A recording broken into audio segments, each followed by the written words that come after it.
From one Houston home.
Misty, looks like we have a quorum if we want to begin, if the committee members could go on camera.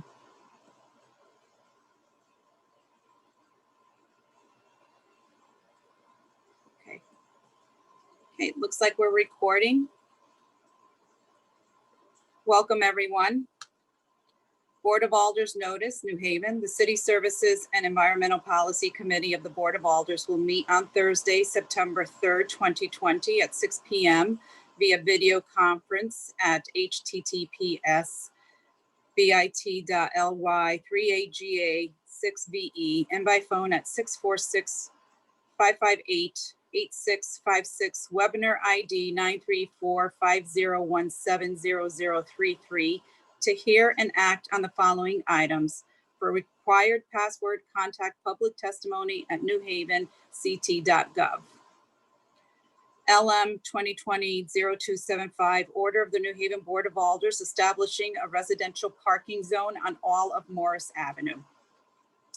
LM 2020-0277, order of the New Haven Board of Alders authorizing the mayor to accept funding from the State Department of Energy and Environmental Protection, Connecticut DEEP, under the Federal Clean Vessel Act, CBA, grant program, and sign any associated state agreements with contractors and other documents that may be desirable or necessary, including any subsequent amendments to agreements to replace the pump out station at Long Wharf Pier.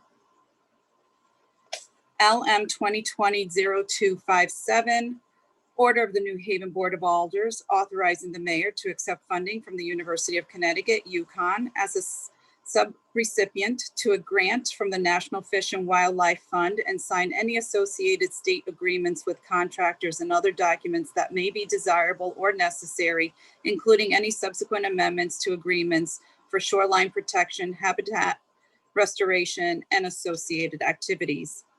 LM 2020-0278, order of the New Haven Board of Alders to read and file the annual report of public information distributed for FEMA Community Rating System, CRS, participation. LM 2020-0262, resolution of the New Haven Board of Alders confirming the City of New Haven's commitment and participation in a regional household hazardous waste collection center. Workshop to discuss the Move New Haven Transit Mobility Study, and workshop regarding an update on the voting process for the Connecticut August primary and to review the latest developments for voting in the election in November. Per order, Honorable Anna M. Festa, Chair, attest Honorable Michael Smart, City Clerk. These items are on file and available in the office of the City Clerk, room 202 at 200 Orange Street, New Haven, Connecticut, 06510. For accessibility related accommodations, please call 203-946-7833V or 203-946-8582 TTY-TDD. Public comment testimony may also be submitted via email to publictestimony@newhavenct.gov before 2 p.m. on the day of the meeting. If you wish to present testimony at the meeting, you must register in advance at the https://bit.ly/3AGA6BE or by calling 203-946-7934 before 2 p.m. on the day of the meeting. Public can view the meeting at https://bit.ly/3AGAV6BE or listen by phone at 646-558-8656, webinar ID 934-5017-0033. For the required password, contact publictestimony@newhavenct.gov. At this time, I would like the City Services and Environmental Policy Committee to introduce themselves, beginning with my Vice Chair, Alder DeCola.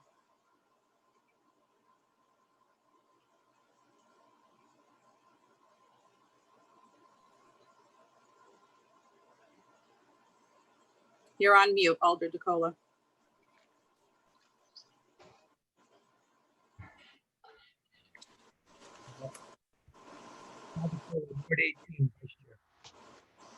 Thank you. Alder Antunes.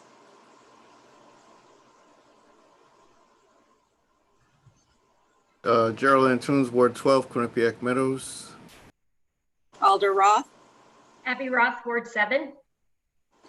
Alder Winter. Stephen Winter, Ward 21. Alder Singh. Hampton Singh, Ward 5. Alder Smith. Alder Smith, Ward 30. Thank you, committee members. Thank you for being here. Everyone is present. At this time, we will call the first item on the agenda. Alder DeCola, would you like to present the item, or do you have residents that would like to? I can't see their names. I'm not sure if they're on. They're supposed to be on. D'Angelo. My screen won't move to show me the bottom names. I'll take a look. I don't see a D'Angelo as an attendee. All right. Was there anyone else? I reached out to them, but should we give them a few minutes and just move on to the second item and come back to this one? Are you okay with that? I'm fine with that. Go ahead. Okay, why don't we move on then to the second item, which is authorizing the mayor to accept funding from the State Department of Energy. Is Giovanni here?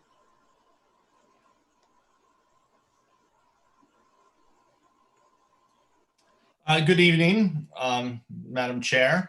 Ah. I actually just spoke with the D'Angelos, and they will be joining shortly. Okay. In the meantime, so thank you for your name. having me here tonight. I know I have two items. I'm sorry, I missed which item is first. It is the Connecticut Deep. Okay, yes. Clean so this vessel. is a grant application for a new pump out for. Hey, just quickly, if you don't mind introducing yourself, state your name and address. Oh, sorry. Yes. Thank you. I'm Giovanni Zinn. I'm the city engineer. I reside at 95 Soundview Terrace in the East Shore section of New Haven. So the item before you is the permission to apply for and accept a grant under from the Connecticut Department of Energy and Environmental Protection under the Federal Clean Vessel Act grant program to replace the pump out station at Long Wharf Pier. The pump is at it's basically at the end of its useful life. It's also very slow down there. Recreational vessels can come and pump out their sanitary waste tanks as opposed to dumping the waste out in the harbor or the sound. So it's an environmental benefit to our harbor and to the waterways of New Haven. The grant program provides 75% of the cost of this this project, which would be $48,750, with the remaining $16,250 coming from our city facility funds. And we would look to do this, if we were successful, next calendar year.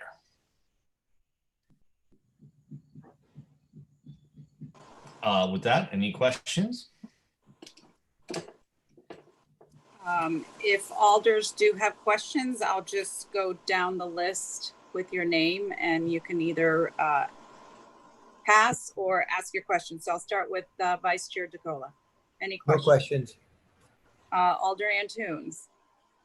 I have a question. It's not so much on the grant, but you mentioned dumping their waste in the harbor. Is this something that's standard? And if they use this pumping system, do they pay the city for that use? No, it's illegal to dump your waste, is my understanding. However, compliance is greatly increased by having available facilities to do this at, to pump out. And no, the city cannot charge for the service. That's part of the grant. Actually, commercial vessels cannot use this in a somewhat weird twist of federal law. So we may actually keep the old pump, sort of as a reserve, and also, if a commercial vessel needs to pump out very slowly, they can do so. Okay, thank you. That's all I had, Madam Chair. Thank you, Alder Antunes. Alder Roth, any questions? No questions, thank you. Alder Winter. Thank you, Madam Chair. So it's free for recreational boaters to use? Is that what I'm hearing? That's correct. Wow, that's surprising. And do you have any sense for how much use the pump out gets and who operates it? And are there hours of operation? No, we have it set up so all the controls are on the water side of all the gates and stuff. Okay. The boater can pull up to the dock, tie off briefly, pump out, and go on their merry way. The pump then pumps to a lateral that goes out into the street, into the sanitary sewer. So I have absolutely no idea how often it's used.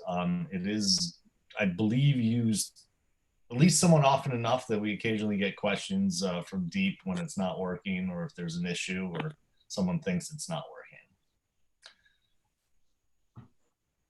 And okay, I think that covers it. Thanks so much. Thank you, Madam Chair. Thank you, Alder Winter. Alder Singh, do you have any questions for Mr. Zinn? No question at this time, Madam Chair. Thank you, Alder. Alder Smith, any questions for Mr. Zinn? No questions at this time, Madam Chair. Okay, great. Mr. Zinn, I do have one. What is the general lifespan of a pump out station?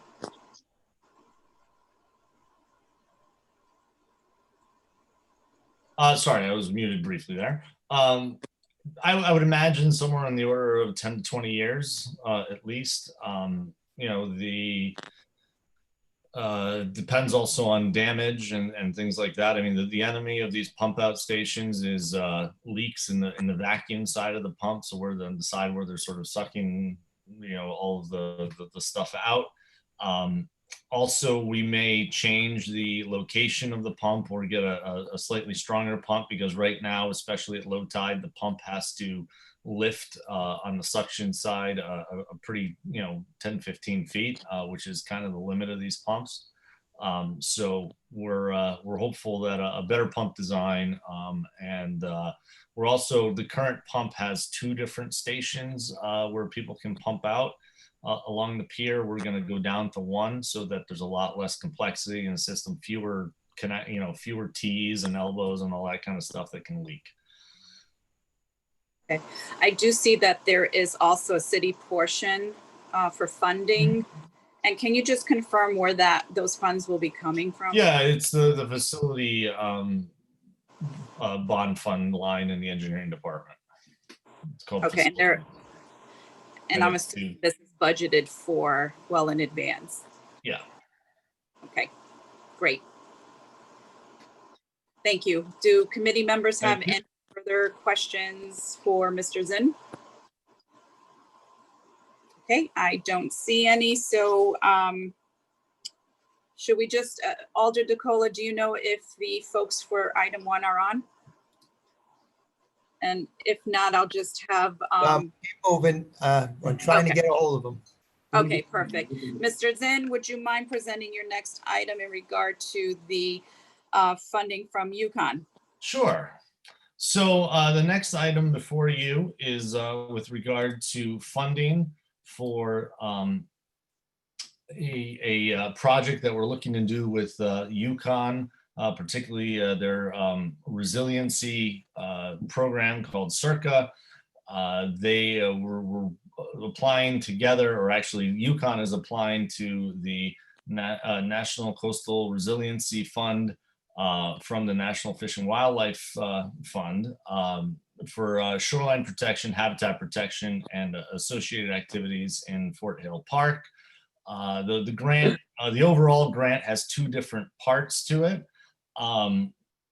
One is a funding to Yukon to do analysis and study of our two proposed living shoreline projects that you've previously approved at East Shore Park and Long Wharf Park. And that was funded through an $8 million grant from the state of Connecticut. And the other part of the grant is to provide $1.2 million to the city as a subrecipient. So the Yukon would offer us this grant were they to be successful in their grant to do improvements, similar types of improvement, living shoreline improvements and tidal flushing improvements in Fort Hill Park. So a lot of, I don't know how familiar you are with the fort. Sort of three sides of it have a moat that is not very well connected currently to the tidal flushing. There's also a large wetland area that is filling in and isn't as well functioning as we'd like to see it. So this is an opportunity to do some grading, open up, reopen connections to the water for the marshes in Fort Hill Park, provide some living shoreline protection on the northwest side of the fort, and kind of really get the tidal wetlands functioning at a high level in the park. And some of the material that we would remove from the wetland areas to recreate the connections and to improve tidal flushing, we would then place in some of the sort of the grassy areas of the park in order to raise those up and improve some of the drainage there. So all of this actually does not require any direct contribution of city funds. We're using our state $8 million grant because it's non-federal as match for the whole thing. And it's a way for us to continue the important resiliency work that we're doing on our city-owned shoreline while leveraging the money we've already received.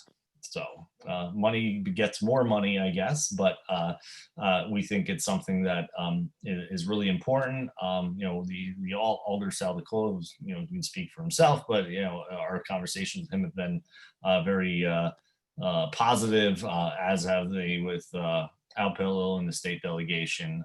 You know, again, we're using the state money as match, and the 8 million state dollars, we actually have a signed grant agreement with the state of Connecticut, so that money is secure. With that, any questions? I will turn it to the committee members, starting with Vice Chair DeCola. No questions. Alder Antunes. No questions. Alder Roth. Thank you, Madam Chair. Just two quick questions. Thank you, Giovanni. I'm just curious, you said Yukon is in the process of applying, so when will they find out if they get it? And then the second part is just, is anyone else applying to Yukon for that money? Or are we, if they get it, do we automatically get it? No, we were, so the first part of that is that I believe we'll hear towards the end of the year whether Yukon got the money. We are the only partner for Yukon. Actually, the Connecticut Department of Energy and Environmental Protection, I think, kind of really brought us together into into a partnership here, and they really said, look, you guys should work together on this. This is a great opportunity. You know, we think that working together, you'll have a really strong application, and I think we do. You know, Circa is the and I apologize, I usually know off the top of my head what that stands for, but they're the official climate change and resiliency academic group, if you will, of the state. So it's the Connecticut Institute for Resilience and Climate Adaptation at UConn. They, for example, provide the state of Connecticut with its official forecasts on sea level rise in Connecticut, and on the impacts of climate change and the need for resilience. So, they're a very prominent partner in the state, and quite frankly, we're flattered that they approached us to work together on this project. Great, thank you. And just let us know, hopefully they'll get in. Certainly will, hopefully. To the chair. Alder Winter, any questions for Mr. Zinn? Thank you, Madam Chair. What does the monitoring include? What are they actually studying? I think they're looking to see how, and I'm a little out of my depth here because, to be honest with you, I didn't pay that close attention to that part of it because I was less involved. But they're looking to see the effectiveness of the measures we put in place. So, for example, the sills, are measuring erosion, looking at the plant species that we'll plant as part of the living shorelines, which plant species are thriving, which ones aren't, looking at the seeing if there's any movement of sediment along each of these, the two living shoreline projects are roughly 3,000 linear feet, looking at sediment transport, generally speaking, looking to see if the systems have performed as we expected. Living shorelines are somewhat on the bleeding edge in the Northeast. They've done a lot more down in the Chesapeake. This is why the state of Connecticut has looked to fund us to such an extreme, high level for these two projects, because they really look at and see them as laboratories to see what they can then recommend to other municipalities and other property owners throughout the state.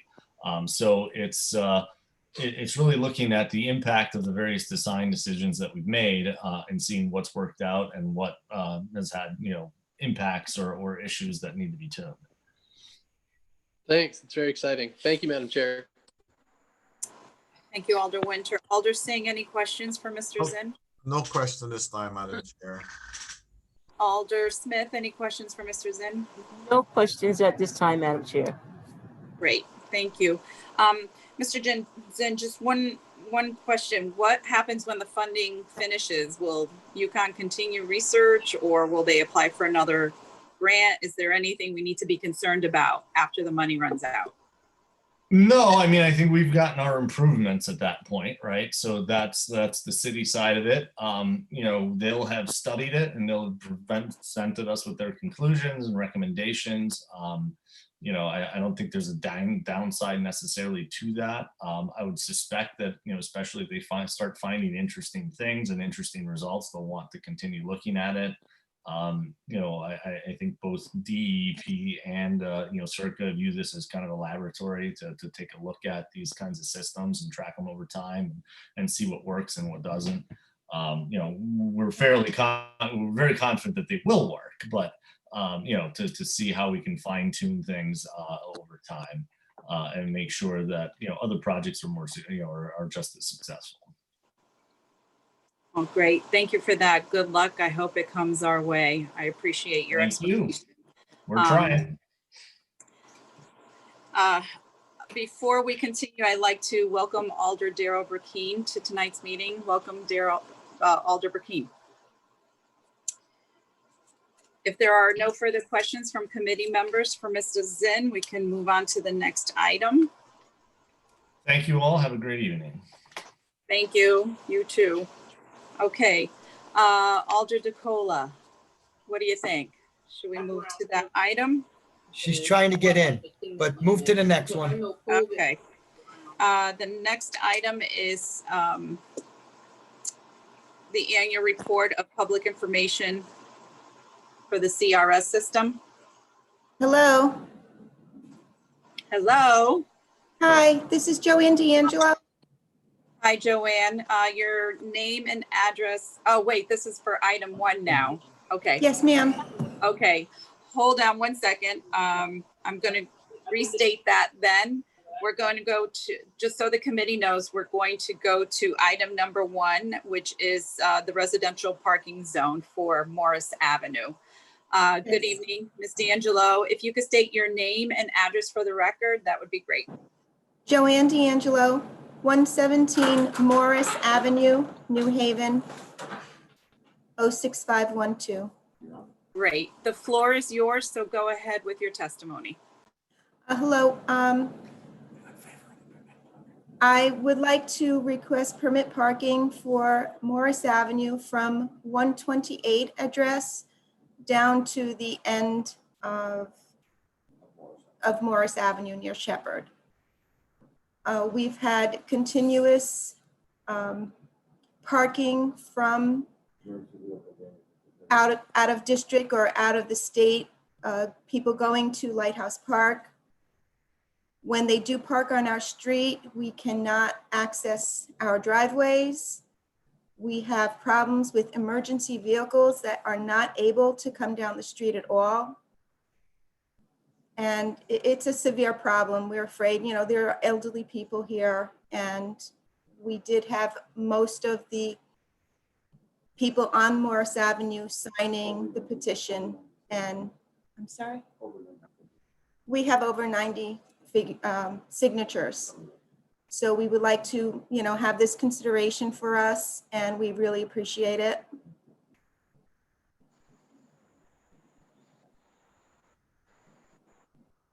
Okay, thank you. Is there anyone else that would like to testify, Alder DeCola, in regard to this, or if you have anything to add?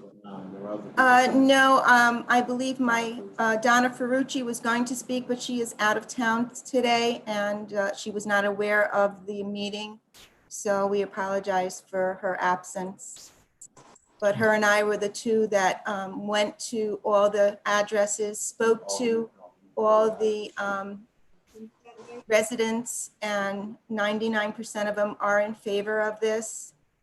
And Mr. Sal DeCola, who has directed us to bring this forward, is very positive and very helpful towards us. I appreciate that, Mr. DeCola. Thank you. Just for my colleagues to know that I'm going to be putting an amendment to this because I was my error, not theirs, that it said all of Morris Avenue. I missed it, so it's on me. So my amendment's going to read from 128 Morris Avenue to 32 Morris Avenue. Correct. The amendment that I'm going to be putting when we go to vote.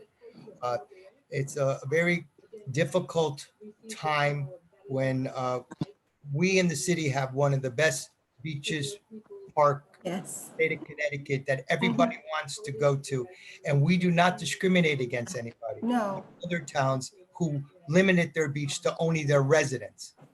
So for our city, there's a bad side to it, is to the Lighthouse community that live around there, that they cannot have family or friends visit, especially with Morris Avenue being parking on only one side. Correct. The rest of the street around them are residential parking zones, so it ends there. So it was a big inconvenience, but like I said, I will put the amendment in, so it's not all of Morris Avenue. It's just between those two addresses. And Thank you. about it. All right, I will turn it over to the committee if they have any questions. Alder Antunes? No, no questions. Thank you, Madam Chair. Alder Roth? No questions, thank you. Alder Winter? No questions, thank you. Alder Singh? Is there a traffic study done when this parking was, when there's event and the street has been clogged with vehicles? So there was any study done with that? Because it's closer to the park, and since there's a problem with parking, is there alternative parking for visitors or residents that wants to visit the Lighthouse Park? So just to quickly answer that, there is a parking lot at our beach. It's people who want to park for free and enter the park for free, unfortunately, that end up parking on the residential side streets going into Lighthouse Park. Does that answer your question? Yes, once there's alternative parking, So Oh, yes, there's plenty of parking at Lighthouse. at Lighthouse Beach. It is free to residents of New Haven. It is not free to outside of New Haven residents or out of staters, and they just choose to park on the street so they don't have to pay the fee to enter our beautiful beach. Is that correct, Alder DeCola? Correct me if I'm wrong. No, you're absolutely right. They don't Right. want to pay the fee. Mhm. Thank you, Madam Chair. And would there be signposted that they're parking, direct them to the parking lot? If there are more signs, being aware there's parking, close by, the visible signs to direct them to the parking lot. The parking lot is in the park. You have to pay the fee first to park. And they turn around and then go out of the park. So Thank you. it's a standard routine for Lighthouse Park. Yeah, I understand. Just want to make sure it's on the record that, there's available parking to pay that fee to go into the park and not clogging. So there's an alternative. Thank you, Madam Chair. Yes, thank you, Alder Singh. Alder Smith, any questions? No questions, but you can add my name to the petition because I know how tedious it is for the residents to have to park in front of their house during the Lighthouse events in which that they have. It creates a total nuisance. They are total disrespectful to the residents, and they don't have any care of life for residents' properties after they have manicured to the best of their abilities to do it. So I'm in total agreement with this. So thank you. Thank you so much, Ms. Smith. Thank you, Alder Smith. Great, thank you, Ms. D'Angelo. We appreciate your testimony. We will be voting at the end of the meeting. Thank you so very much for hearing me. Greatly appreciate it. You're very welcome. Have a good night. Thank you. You too. Thank you. I will now move on to the next item, which is the FEMA Community Rating System. Do we have our presenter? Hi there, Madam Chair. Thank you.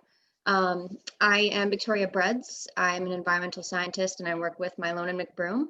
I'm here to present a very, very brief presentation for you all this evening based on the PPI. So a few months ago, a memo was sent out to the board regarding, recent activity that the city has undergone for the CRS program.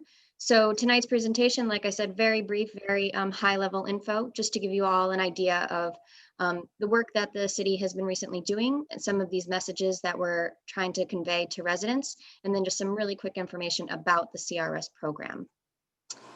Let's see, am I able to share a presentation? If not, I can just kind of give that verbally. Yes, Misty, if we could allow Victoria to share. She can share. Okay. Great, thank you very much. Okay. All right, so as long as you all can see that, I'll jump right in. Great, so the city, as most know, and I'm sure many have seen, the city has experienced flooding throughout the years and throughout various areas of the city. So really quick, like I mentioned, this evening, we're gonna go through just a quick overview of the city's flood risks, some of the important actions that you yourself can take, as well as some of these messages that you can help us convey to city residents, and then the benefits of this CRS program. So the city itself has about 1,900 acres of special flood hazard area. So this is that 100-year flood zone, that 1% annual chance. And you can see in kind of the dark orange on the maps, it's pretty much along the rivers. So we have the West River, Quinnipiac, the Mill River, and then running along the harbor and the East Shore area. So those are those kind of higher risk flood zone areas. There's different types of flooding that's occurring in these areas. So there's the riverine flooding, which is occurring, like I said, along the Mill, the Quinnipiac, the West River. This occurs when snow melts or there's heavy rainstorms and those river waters rise up and cause flooding to adjacent properties. Also, the coastal and storm surge is a concern, especially along Long Wharf and throughout the harbor area, specifically during heavy storms, strong storms, hurricanes, things like that. Certain areas of the city are now seeing this nuisance flooding or the sunny day tidal flooding. So even though there's no storm, some areas are starting to see, and also along the coast of Connecticut, flooding just during the day on a sunny day just because of high tides due to sea level rise. And there's also concerns with poor drainage throughout the city, as well as, like I mentioned, throughout the state as well. So it's not just a New Haven problem, but poor drainage is also a concern. And then to give you a couple quick facts, the city has just over 1,500 buildings that are in that flood zone, that dark orange, like in the map. It's about 3,689 people that are at risk in these areas, so potential damage to their property. Almost 900 flood policies are in, FEMA flood policies are actually currently in force, and that has a total coverage of over $223 million. So a lot of policies covering a lot of property in the city. So some of the information that we want you folks to know on the board, as well as all of the residents, we've been really working to do a lot of outreach the past year or two for the PPI. So some of the important things to know are to know your flood risk. So you yourself could take a look on this website. It's the FEMA Flood Map Service. You could go in, type in any address, whether it's your personal property, a place of business, or your work office, and you can identify what your flood risk is. The City Plan Department also has a number of maps that they maintain. These are offered for residents. Anyone throughout the city. Given the circumstance right now, it's not quite as easy to access, but you know, you could call and access these maps and find out information such as your flood zone risk, you know, possible flood depths and things like that. And then the city also has another interactive map online, and that's to help identify low-lying areas. So a couple of resources that residents have to identify their potential flood risks. So these are some actions that we really try to convey to residents to make them understand and aware of how to protect and how to prepare themselves for flooding. So protecting yourself and others, and these are just some of them. There's several bullets, but short and sweet main topics: protect yourself, signing up for New Haven alerts, avoiding those flooded areas, make sure you insure your property. While many think it might be useless, it does come in handy. Almost $5 million have been paid to date from FEMA. Not just to the city, but throughout. All right, but why don't I know who asked? Like, chill. Throughout the country.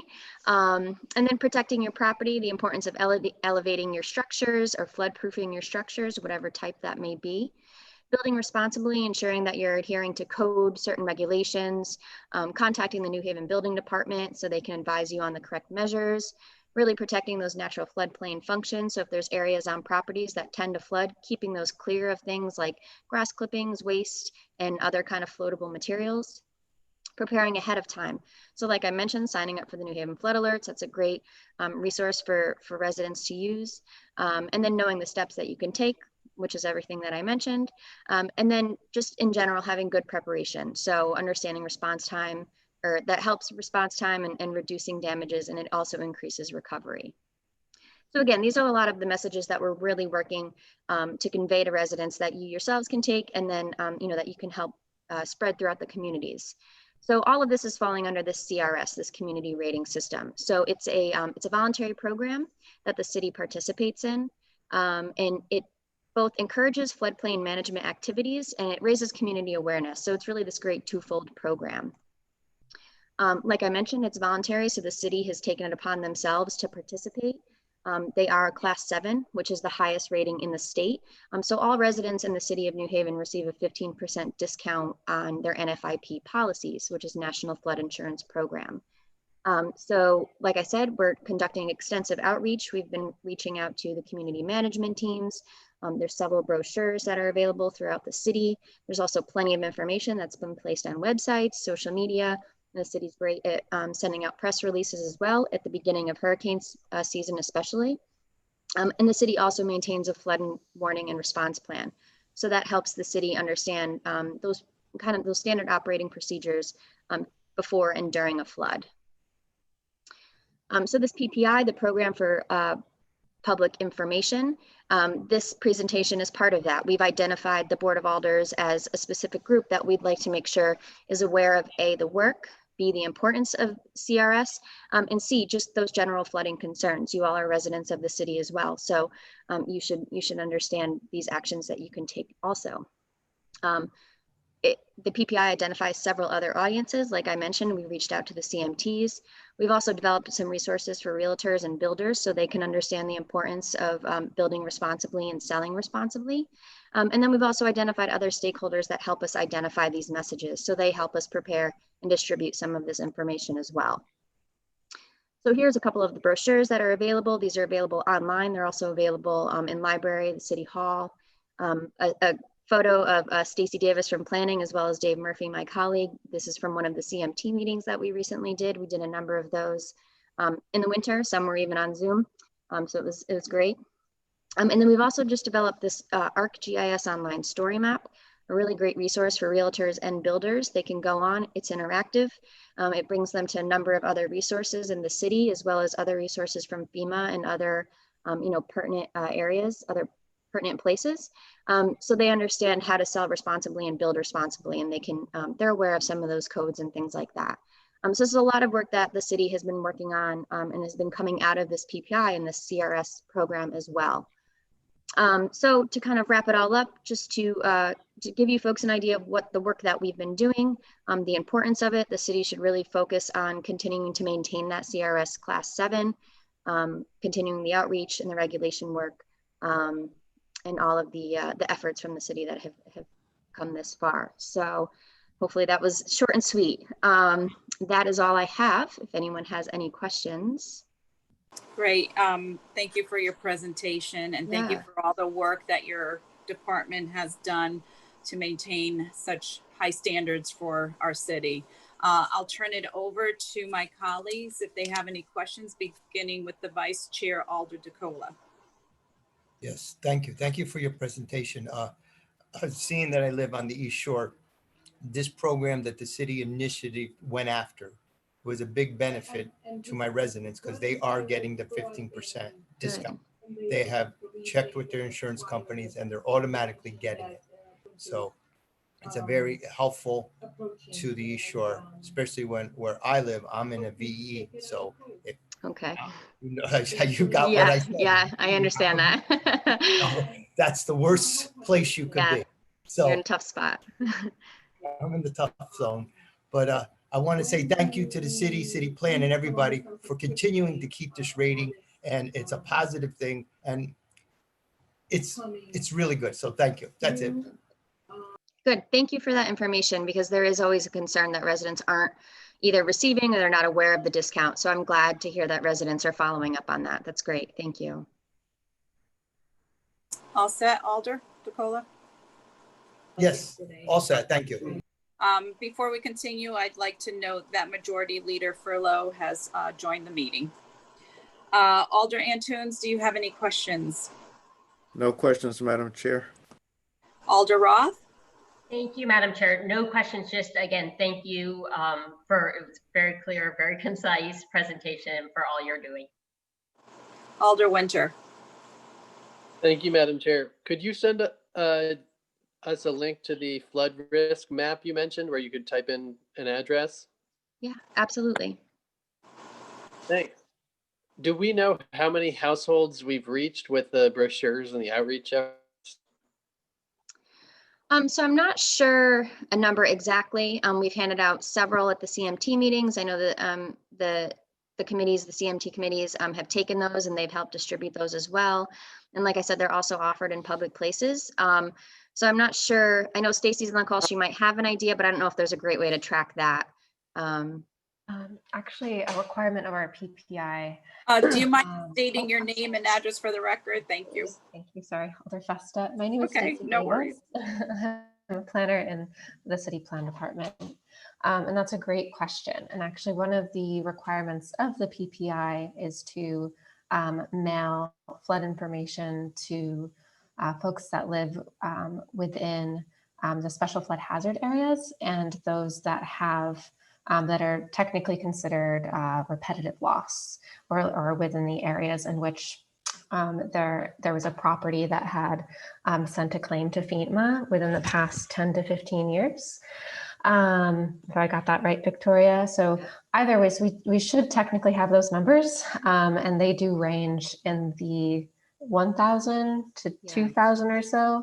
So at least every household that is with, or property that is within the special flood hazard area has received a letter from the city plan department within the past year. That includes a lot of the information that Victoria went over today. And generally we would be sending those mailers out every year. Thanks. And is the 15% discount, is that the largest discount that a city can get? Or is it possible to get a larger discount? It is possible. So it's a class rating system. So it goes from class 9 to a class 1. It is very challenging. There's not many class 1s in the country. I believe there's only 2 or 3, and I think they're in the state of California.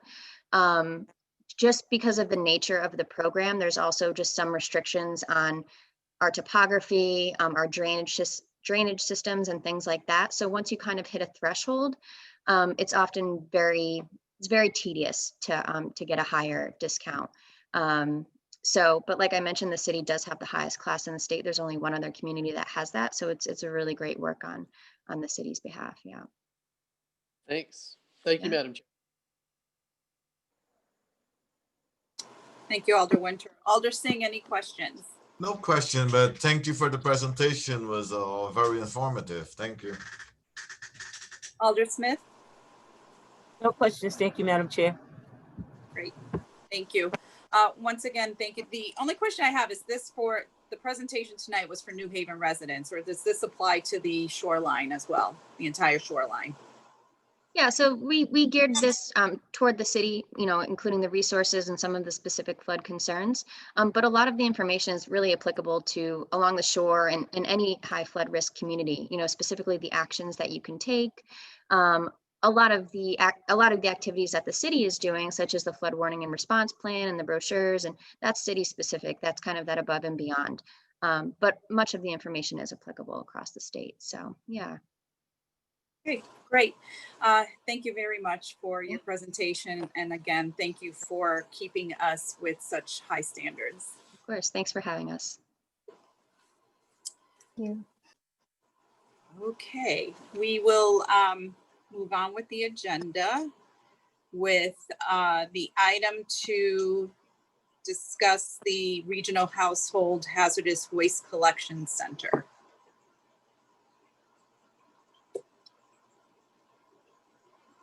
We have our presenter.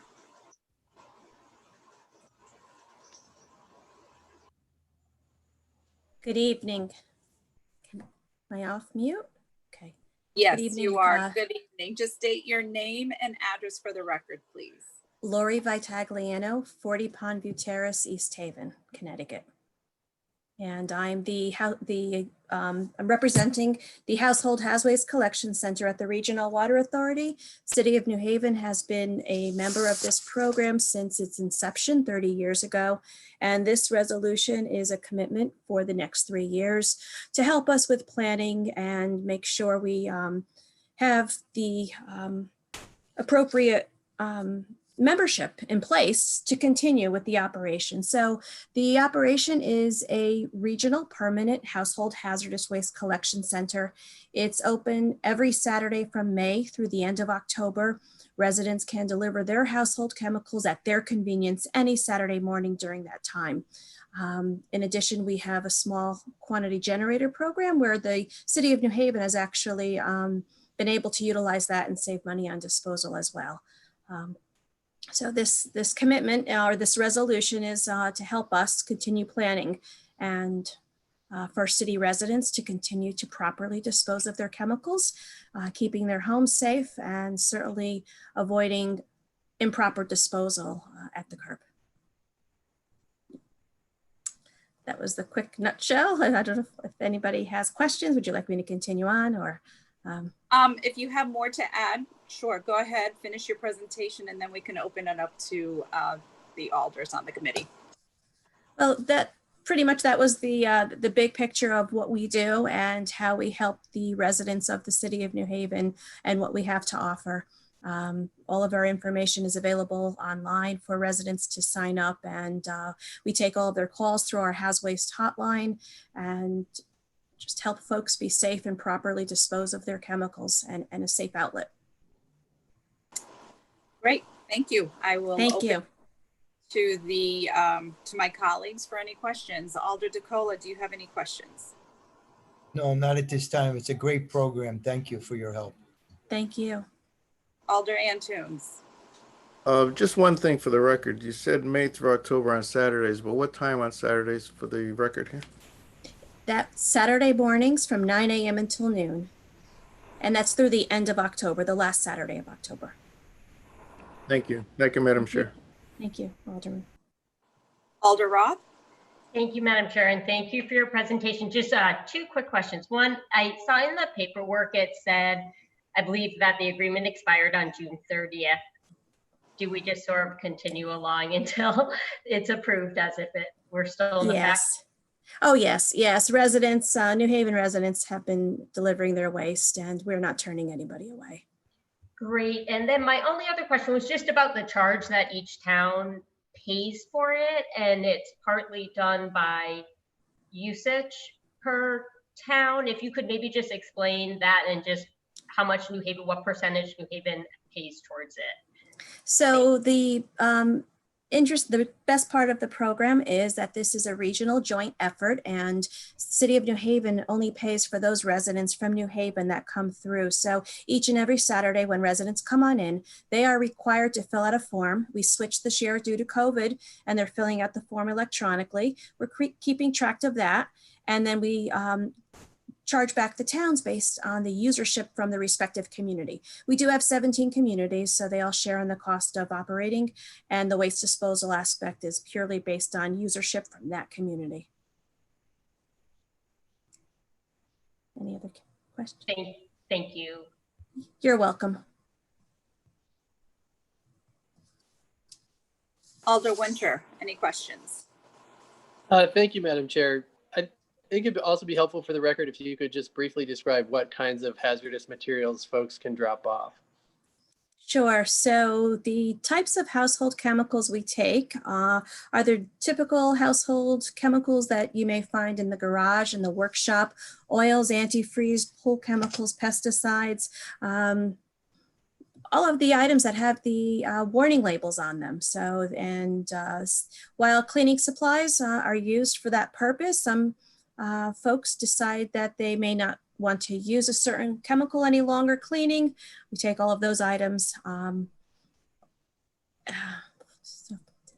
Again, all of the typical household chemicals that definitely cannot go in the trash, liquids and chemicals and solids.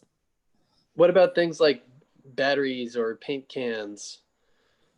So typical batteries, yes, we do take those. Auto batteries, we also accept those. Paint cans, definitely the paint. Empty containers, we do not take, but we certainly want the typical paint, stains, all of the items associated with painting projects, car cleaning projects, car cleaning chemicals, to name a few. Thank you, that's really helpful. And I'd like to also point out our website at ourwater.com, click on Has Waste Central, has a complete list, a link to the online form. It has a list of all of the items we take and don't take. It has quite a few of Facebook Live videos that we put together to help the community learn about what we're doing during COVID. Those were on our website. So there's quite a bit of information there. And an easy way to reach us as well electronically, but you can always call me. Where is it on the, what is it called on the website again? Regional Water Authority's website. So it's rwater.com. And then Has Waste Central is down to the right. And that'll bring you to the right page. Thanks so much. You're welcome. Thank you, Madam Chair. Thank you, Alder Winter. Alder Singh, any questions? No question, Madam Chair. Alder Smith? No questions, Madam Chair. Okay, great. Thank you very much for your presentation. And this is a great program. So thank you for continuing it for the next 3 years. Thank you. Have a good night. Have a good evening. Thank you. Okay, at this time, we will move on to our first workshop of the evening. And it is the Move New Haven Transit Mobility Study. And at this time, if the presenters could state their name and address for the record, it would be appreciated. Hi, good evening, alders and committee. Madam Chair, thank you for the invitation tonight. My name is Doug House-Slayton, Director of Transportation, Traffic and Parking, City of New Haven, 115 South Water Street, New Haven. If Rich Andreski and then Dennis and then Josh could introduce themselves. Rich Andreski, Bureau Chief for Public Transportation for the Connecticut Department of Transportation. My work address is 2800 Berlin Turnpike, Newington, Connecticut. I'm Dennis Zelensky. I am the Transit Administrator for the Connecticut Department of Transportation. And my address is also 2800 Berlin Turnpike, Newington, Connecticut.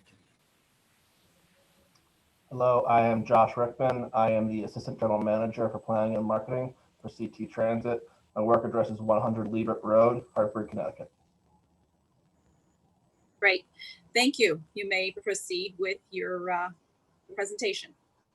Thank you, Madam Chair. And as my colleagues and friends over DOT and CT Transit discussed, I would just kind of frame the conversation very briefly and then turn it back over to those that are running our fixed route transit service. And I wanted to let folks know, and thank you to staff for letting me share some screens, that a lot of our conversation tonight is going to be inside of, there's a lot of documentation on the movenewhaven.com website. And just for one brief, in really brief instances, this study, if you can imagine, started in 2007 from a federal earmark, that back when we had federal earmarks. And this started as first a streetcar assessment in 2008. There was a report and efforts. In 2011, there was a report and effort. And back in 2012, when I was a member of your esteemed board, the efforts to continue down the work of looking at streetcars was something that the Board of Alders was not keen on necessarily supporting. And in 2014, when Mayor Harp was elected and took office, you may remember the first month in her administration talking about reviving the streetcar with our former economic development administrator, and that was not very well that was also not very well received as well. And so in 2014, we did a lot of outreach together as the board and the transportation department to reimagine that outstanding earmark. If you can see this, there was an allocation of $750,000 for an earmark for an alternatives analysis for the city of New Haven and the region of Greater New Haven, sent to the Greater New Haven Transit District in order to study the best outcomes for transit for the region. And out of this effort in 2007 through 2011 and 2012 and 2014, in August of 2014, your esteemed board authorized the final local match. There was a $100,000 local match from the Connecticut DOT and a $90,000 match from the city of New Haven to launch a study of transit in the region. And I'm proud to say the work over the last 6 years has led to a greater, broader understanding and depth of the challenge and the opportunities that we have as a transit operation in the region. On this website, you'll see as well, a lot has happened in the last 12 years since the first effort was made in a streetcar. But one of the documents that I would say was the in November, Rich Andreski, Bureau Chief, and Dennis and Josh and the team from CT Transit presented back in November to a number of peer agencies that really dove in and looked at the work that it had done to really tell us what, really inform the city and the region about how we can move forward and what pitfalls and challenges we're going to be expecting over the coming years. You'll see that we met with Baltimore, we met with CODA, which is in Columbus, Ohio. We met with RIPTA out of the Rhode Island, but also Providence, and the Greater Richmond Transit team in thinking through the work that CT Transit and the Connecticut DOT and the city and transit district all think that we're going to be going. And with that, I will take a step back and just again express my appreciation to Dennis and Rich and Josh. I see Barry as well on the line. Barry Diggs is the CT Transit New Haven Planning Division, and as well Mario Marrero from our transit district, who is the fiduciary. I want to appreciate all the work that Kim Dunham, his predecessor, and Mario and the transit district did in order to pay the bills and get this study moving. And so with that, I will stop screen sharing and thank you and take leave or be here. Okay, again, I'm Dennis Zelensky, the transit administrator at the DOT. As Doug mentioned, and I'm sure you know, the study culminated in November of last year. As we were preparing to move forward, the study produced a list of improvements that everyone on the team had agreed would be beneficial to move forward with. And as we were preparing to move the team forward, COVID-19 unfortunately hit us. And so, Josh, if you'll take us quickly to the COVID-19 slide, and I'll introduce our team after that. When COVID-19 hit the transit system statewide, at the very worst that we saw here in Connecticut, we had a peak loss of ridership of 50%, meaning we were getting about 50%, maybe 46% of our riders total were riding the bus.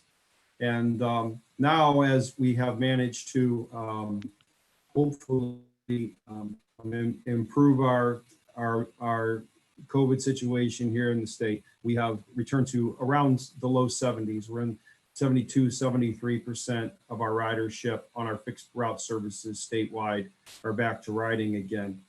So the COVID process and the initial need to put really 100% of our effort in keeping people safe postponed our progress just a little bit on this. But as we've been coming out, and hopefully permanently, knock wood, we've been coming out of the COVID situation. We have again turned our attention to moving forward with the goals that were set in the study. You can see that the economy of the region has been severely impacted by COVID. Over the short term, we know that we've lost up to 50% ridership. Long term, though, because we really didn't cancel any of our service during COVID, we're confident that that reliability that we have shown, most of the systems across the country canceled service very significantly. But statewide, we canceled almost none of our line service. And because of that, we feel very confident that our customers will appreciate our reliability and quickly come back to us when COVID is over. The impacts on Move New Haven, of course, it delayed our process just by a few months, but we're back in high gear here and ready to move forward with the next phase. Everyone was very enthusiastic with the goals that we came out of the last phase with. As we move forward, the first study itself was completed, thankfully, by the paratransit division in New Haven. We're very grateful for them leading the program. Many folks in the community, all the city staff participated, many of the stakeholders in the community participated. Of course, all of us from the DOT participated to develop the study. But now that we're moving towards an implementation phase, Josh, if you want to jump back to the previous slide. Now that we're moving to the implementation phase, we are moving forward with a new team. The team will be hosted by the DOT as well as our group at CT Transit. I will serve as the project lead. Maureen Lawrence on our staff, who's on the line, will serve as the project program manager on behalf of the DOT. Josh Rickman, who you'll be hearing from shortly, is serving as the project lead for us on behalf of CT Transit. He will be assisted by Barry Diggs, who I'm sure many of you know well from all of his years of wonderful service at CT Transit there in New Haven. and Cole Poliot as well. We'll be organizing a stakeholder group to work with inside the community, including the city, to work with as we go through the process and ensure that everyone is on board and is positive regarding the direction as we go through this phase. Okay. Rich Andruski, the Bureau Chief of Public Transportation, who's also on the line, very valuable part of our team. He led the finish of the last phase. We'll be very passionate about this. Rich has pretty much told us this is the #1 operations project for the region and for the state. So we're expecting to try to put as much resources into this over the next couple of years from our beleaguered COVID budget as we possibly can. He'll talk to you near the end about some of the financial opportunities and going forward. But Rich has a passion for New Haven, as we all do. I think we've all recognized before the study and especially during the study that there's a tremendous amount of opportunity there. Some folks see them as shortcomings in the system. To some extent that's true, but shortcomings are opportunities. And our list of goals and are very ambitious, but we're confident over the years that we can carry them out. And I know that they're in lockstep with what the city would like to see us do. I think you'll find that it's going to very significantly improve the service there to all the public. And we will have, of course, a very robust public process engaging you and everyone as we go through. So with that in mind, I'd like to turn the presentation over to Josh Rickman. Josh will tell you about the goals and how we intend to carry them out over the next few years. Josh? Thank you, Dennis. Thank you, Doug. And thank you to everybody to have the opportunity to speak. So we're going to start with a presentation overview of the Move New Haven project. So there were 5 project partners. City DOT and the City of New Haven were the main stakeholders, and the project provided a lot of guidance on the scope. FTA provided much of the grant funding for the study.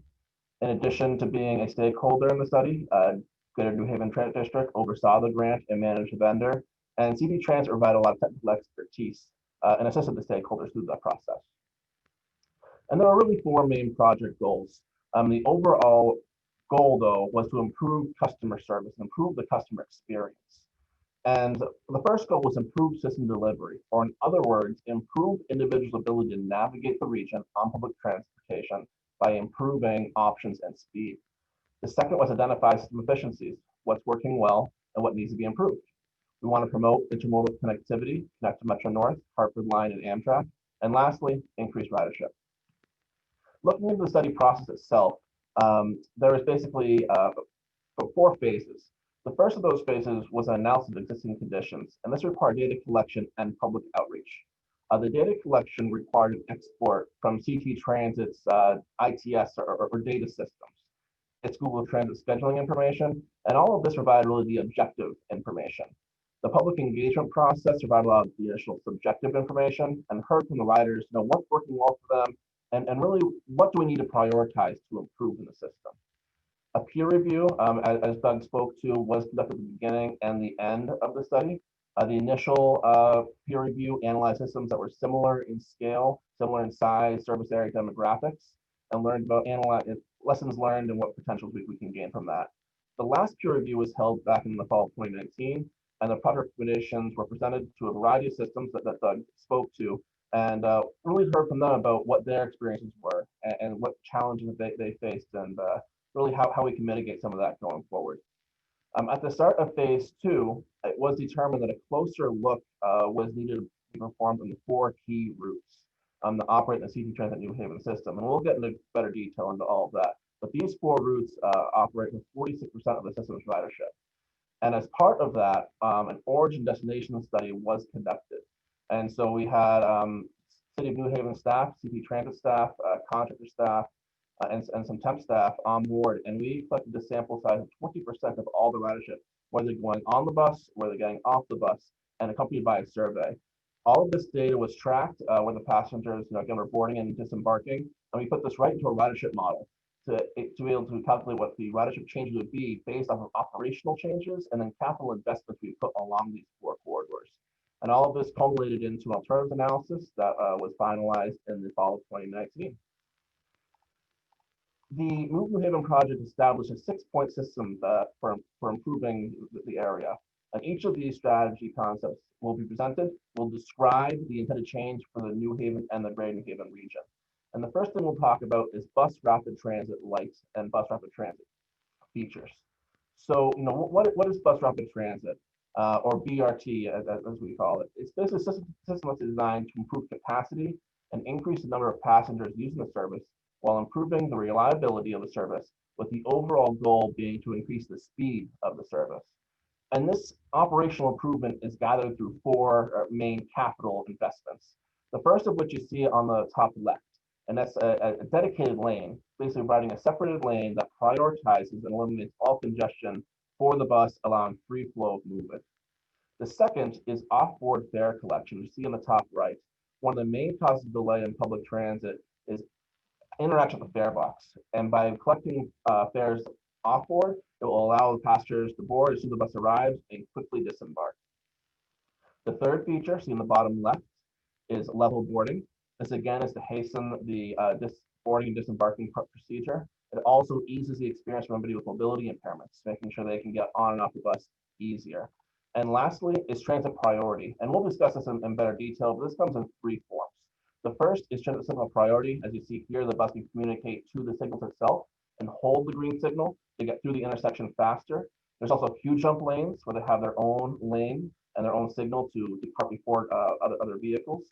And the last is really the dedicated corridors that we spoke to in the original part. So what does this mean for the New Haven region?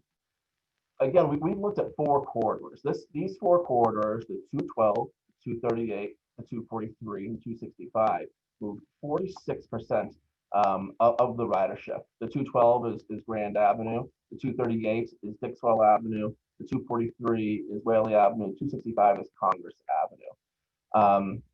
Placing capital investments along these corridors is logical. It directly enhances the experience of a large percentage of riders and builds upon corridors that are being invested in by the region. And really, the concept of Move New Haven identified 3 alternatives. The first being enhanced bus. An enhanced bus was basically standardizing what services are available out there today. Service frequencies being the same 15 minutes all day, 10 minutes all day, span of service till 12 a.m. on weekdays, 12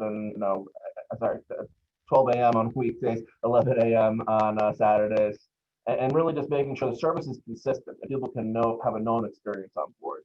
The second was bus rapid transit light, and that's it's basically all those features we discussed at the start of this slide without the dedicated lanes.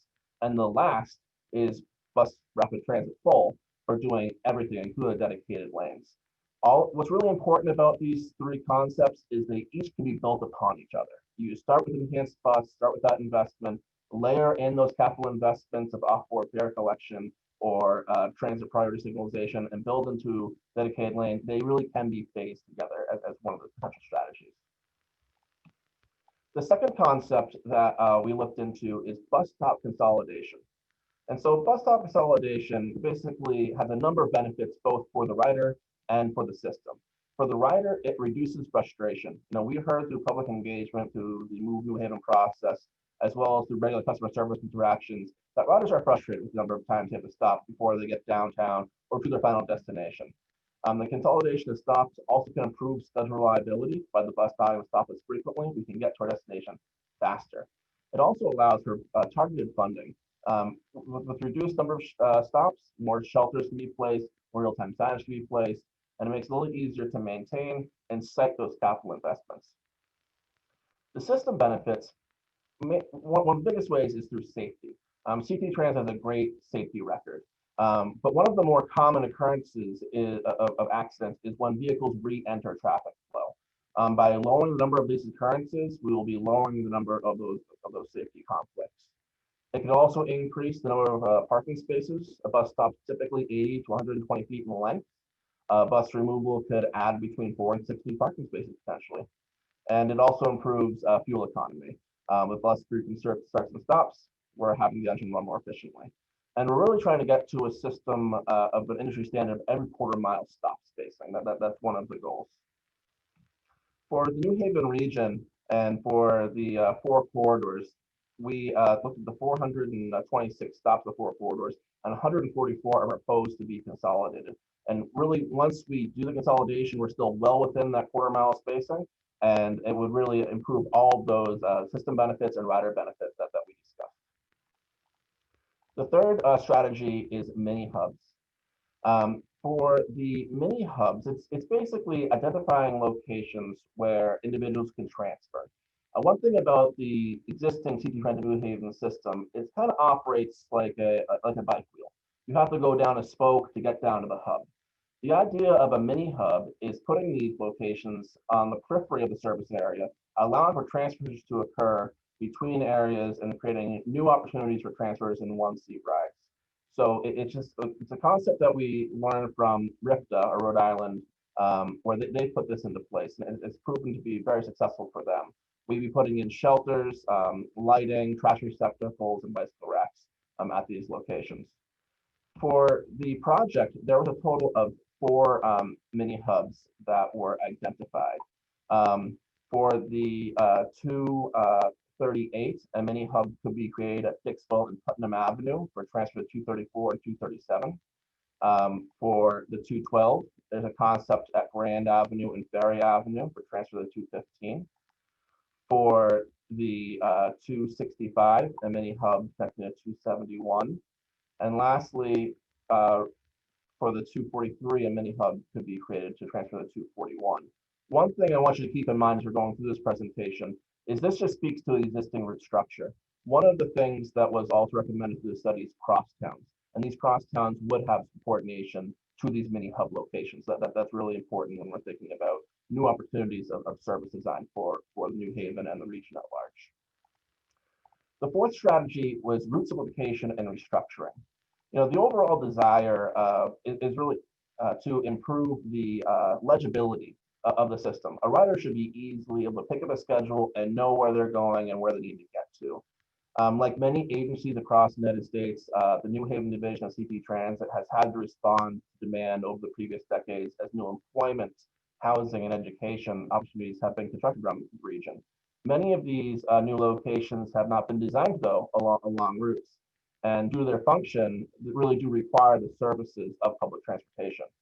And the most affordable way to be able to do that is to deviate. What you'll see is for that system is what you see on this top side here, where we're kind of deviating over to this top section at one time of day. But we want to have a route that is more straight, more directional. But this is all a balancing act. We want to make sure that we're providing services to the region that are needed while remaining legible.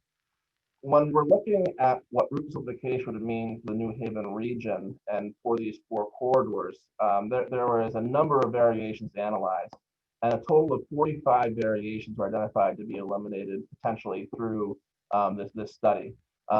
Many of these variations have existing services that people can use to get to those core routes. Another concept was presented of microtransit. That's basically smaller vehicles operating in the area where they can get back to the core routes or get back to a transfer opportunity while allowing that bus to remain on schedule. CT Transit has initiated this already. We've actually discontinued the Oxford and Lexington deviation. This was done in the fall of 2019. That was done over a year ago. We've also looked at the 261, the 265, and 268. Last year, we basically changed the routing. So what happens in the daytime happens at the nighttime. So basically, customers all day long have the same experience. So we thought that was a great way of putting a smaller investment out there to improve that legibility for the customers. A couple of other things we've been improving upon this past year is investing in the 215. 215 is actually, we have a new service there that provides express to the Amazon facility. That route carries a large number of passengers every day. We actually have to send 2 buses up there for every ship change. We've also changed the 237. This route used to end at Dixwell Avenue, and now we've extended over to West Rock. And this is important because the West Rock community has to go all the way to downtown. But with a new routing alignment, this route now extends 1 mile from Dixwell over to West Rock and allows people to transfer within 1 mile to that location, taking people to the shopping and job opportunities along that corridor. And that's been met with a lot of positive feedback from those West Rock neighborhoods, so which we're very happy to provide. Looking at the fifth idea, it's frequent and diverse transit networks. And what a frequent and diverse network means is basically providing a service that's aligned with demand for transit. And this can be seen on the chart below. So right now, most of what CDD Transit provides in the region is local service. We're stopping at all of the stops. But that enhanced bus concept, that BRT light concept, is looking at where is that ridership concentration? Where do we need this service to be focused in on? And by layering in a limited service, by layering in that BRT light service, you're providing a frequent and diverse service and providing service to the whole geography, but making sure people can connect to their end of the line faster. For the New Haven region and for these 4 corridors, this breaks down in the following way. What you'll see here in the red is the route alignment that recommend have 7.5-minute frequency. The area in blue would be 15 minutes. The area shown in green here would be 10 minutes, and the area in purple would be every 20 minutes. So we're basically saying the service will be available frequently along these core of these routes, but the outside can support slightly less frequency, and that we're making sure we're providing that frequent and diverse network. Looking into the very last strategy was transit priority. And I mentioned in the beginning, there's actually 3 strategies here.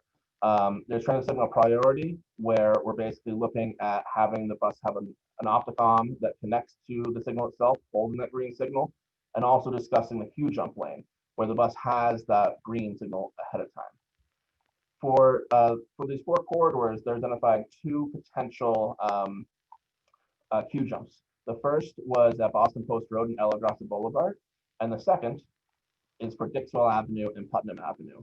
Both of these locations will require further engineering study and further traffic analysis to see the total support for this. But these certainly are 2 locations where there'll be a very, very big benefit for the riders to be able to continue their pace of their trip. There's also 68 signals along these 4 corridors that were identified for transit signal priority, and that would be putting equipment into the signal itself and into the buses.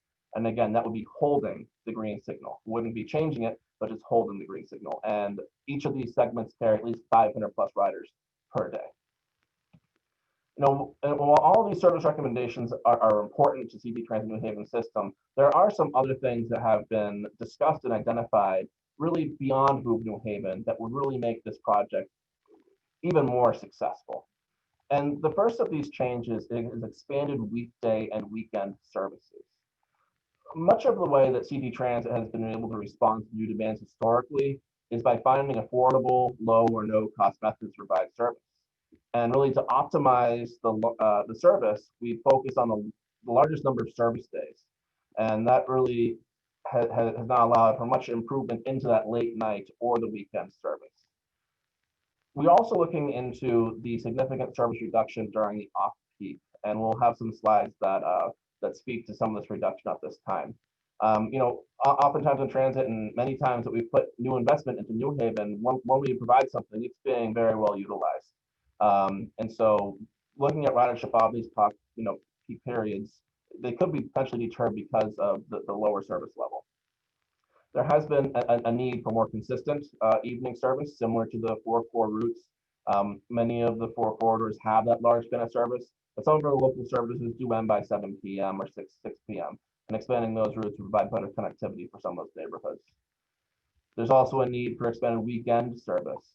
And really a benefit in the weekend investment, weekend services. There's only 110 days to find a way to pay for. There's not the 365-day calendar. So it's not as expensive as weekday service improvements. And most of the costs that we'll be discussing are really operational costs. There's buses available to operate at these times. So there's no need to purchase additional buses. The other important part to this is it really does accomplish some of the Move New Haven goals as well. There's a lot of connectivity between these concepts and Move New Haven. Expanded weekday night service talks about resimplification, restructuring, and providing that frequent and diverse transit network. So when we look at the overview of proposal 1, this is the 4 core routes shown in red that we talked about. Again, this is 46% of the system's ridership. What we're talking about here is the other 54%, or 22 routes of the system that do require some investment. When we start talking about, off-peak service example, we'll talk about the number of routes available per day. And on the face of it, we have 26 routes in the weekday, 23 on Saturday, and 15 on Sunday. But we dig a little bit deeper. Let's talk about some span of service by day. At 4 a.m., some of our 4 routes start operating. On weekdays, the service continues to build on those 4 core routes and serve our higher local runs. Saturday service at 5 a.m. is beginning. By 6 a.m., weekday service is almost fully on the road. Saturday service is building into the greater New Haven region, and Sunday service is now beginning. At 7 a.m., weekday service is fully started, including the downtown circulator. Saturday service is providing better connectivity to neighborhoods west of the Green. And Sunday begins to coordinate with communities directly surrounding New Haven. And by 8 a.m., Sunday service to Hamden begins. On the opposite side of the clock, at 5 p.m., Sunday service begins to slow down to the Hamden region. By 6 p.m., the 213 on weekdays comes off the road. Saturday service to the greater New Haven region comes off the road to Ansonia, Wallingford, East Haven, neighborhoods to the north of New Haven. Sunday service to the surrounding communities comes off the road to East Haven, Orange, and neighborhoods to the west and north. By 7 p.m., weekday service begins to come off the road from Guilford and East Haven, Wallingford, Meriden, Waterbury, and downtown circulators. Saturday service to Waterbury and all East Haven services off the road. And by 8 p.m., service to Ansonia on weekdays is off the road as well. And by 9 p.m., we're basically at our core routes again. Looking at a route-specific example of how this operates, this is the route to Waterbury. And on weekdays, we provide hourly service with half-hour peak service in the mornings and during the evening peak time.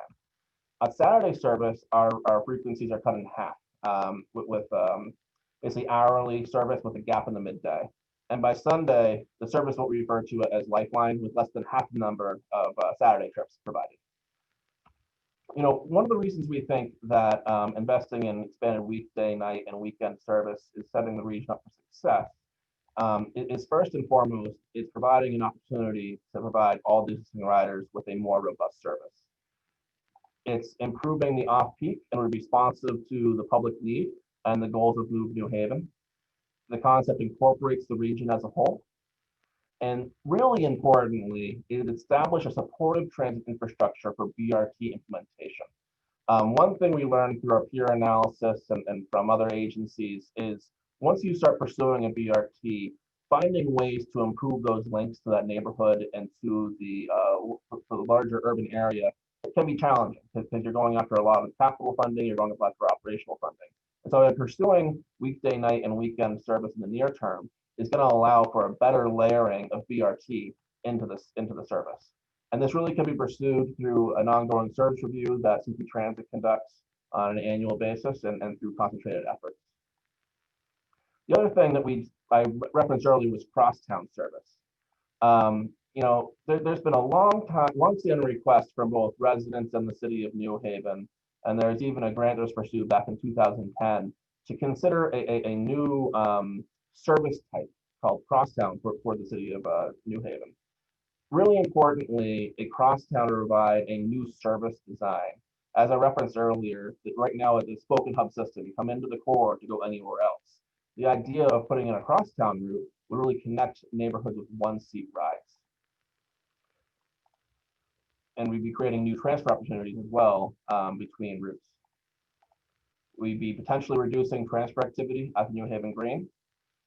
And again, accomplishing a lot of New Haven goals, including transit hubs, route simplification, restructuring, and some frequent and diverse transit networks. The study identified 4 potential crosstowns shown here. And these crosstowns were identified by using the data from the origin destination study. The contractor also used something called a traffic analysis zone, which is basically informed through census data and through some traffic modeling in the region. And one thing the contractor was surprised by was how dispersed the travel patterns were within the region for transit users. There wasn't a big concentration from one neighborhood to the next, but these four were the ones that stuck out to them. When we begin to look at this crosstown service, the initial recommendation is to prioritize cross 2, shown in red, and crosstown 4, shown in green. It's really CP Transit's belief that this will provide the greatest return on investment. And one of the layers I want to explain here is what you see here in black, gray, and white. And this is a transit propensity layer. This is basically saying, how much transit can this area support? And the darker the layer, the more support it has through employment density, population density. That's two of the driving factors for how it can support transit. Looking at these two routes, it would again connect these core 4 routes strongly together. But more importantly, it would connect all of the routes on the western side of the route, crosstown 2 together, and for crosstown 4, all of the northern routes. And that's really important to make sure that we're providing connectivity for all of the residents of the city of New Haven and for the region. And again, this is going to allow us to explore a little bit of that mini hub concept. Routes 2 and 4 do coordinate with 2 mini hubs, and that will really provide some good exploration of this concept for us. So the reason we think this is setting us up for success is first and foremost responsive to the need and the service, political climate. People are asking for this. We can hear it from the region, hear it from the city, we can hear it from our customers. It's being responsive. It's allowing to explore, again, that mini hub concept. Without doing all 4, there's some pretty significant capital investment to do these, but exploring these 2 on these major corridor would be a benefit. And again, underlining establishing a supportive transit infrastructure for BRT implementation. And this would need to be pursued through a concentrated effort. There is likely a Title VI analysis would need to be conducted as we're introducing a new service. A Title VI analysis basically makes sure there's no disproportionate or disparate impact on the communities that we're serving. When we start looking at cost of the service improvements, we're first going to talk about some operational changes here. And one thing I really want to lay out first is these should not be combined. These are 3 separate tables. So the first one talks about enhanced bus. And again, that enhanced bus is providing consistent span of service, consistent frequencies, weekdays, Saturdays, and Sundays for those 4 core routes. The expanded span of service we discussed is probably about 5.8 million, and the crosstown service is implementing a new service and a pretty frequent service. There's about a $4.9 million investment to provide that weekday through Sunday. For BRT lights, the same numbers apply for expanded span of service in crosstown, but that BRT number does increase a little bit more. We're adding that layer of that BRT light, so we're having the local service and the BRT service. There's additional cost there. But if we were to implement that dedicated lane, that should be a minor cost savings. There'd be a significant capital investment to make that work, but because of the priority we're providing to the buses, there's a savings on the labor side. Looking into some of the capital costs, then we have to do some deeper analyses into how much BRT service be on the road, how much processor be on the road. But we're looking at a 40-foot bus, it's about $500,000. A hybrid 60-foot bus or the bendy bus is about $900,000. Transit signal priority to install into a signal, we're looking about $25,000. The bus technology to install for transit priority is about $5,000. The RIPTA mini hubs are about 8 to 10 million. Those may be on the high side depending on the ability to work within the right of way. Queue jumps, we're seeing about $400,000 for the intersection, and then shelters, now we're looking at 10 to 25,000. A lot of that depends upon the size of the shelter, the ADA work that's required, and any sidewalk reconstruction that might be required. And when we're talking about how to build, how to approach this service concept, the recommendation here in the short term is to pursue the span of service improvements on weekday nights, Saturdays, and Sundays. Again, this is an investment that's a little bit smaller. It's operational cost, there's not a capital cost, and really scale improvements that can be tailored to the funding availability. In the midterm, It's the recommendation that we pursue the crosstown service concepts on Route 2 and Route 4. Again, a Title VI analysis will be required, and there would be some capital investment. There would be some buses that need to be purchased, potential stop amenities for transfers as well. And over the long term, it's pursuing the BRT concept. Identify funding opportunities as they're available, likely federal funding opportunities.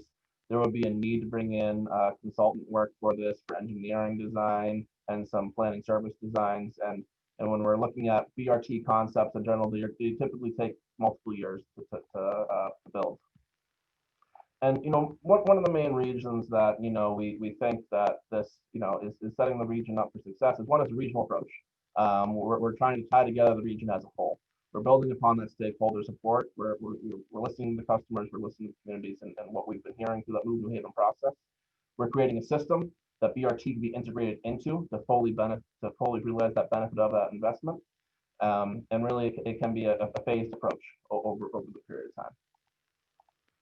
And when we talk about some of the next steps, there is going to be some reaffirming of data and travel patterns. Anytime we're going down a BRT path, that's just part of the process. Is looking back into some of those data and travel pattern stuff.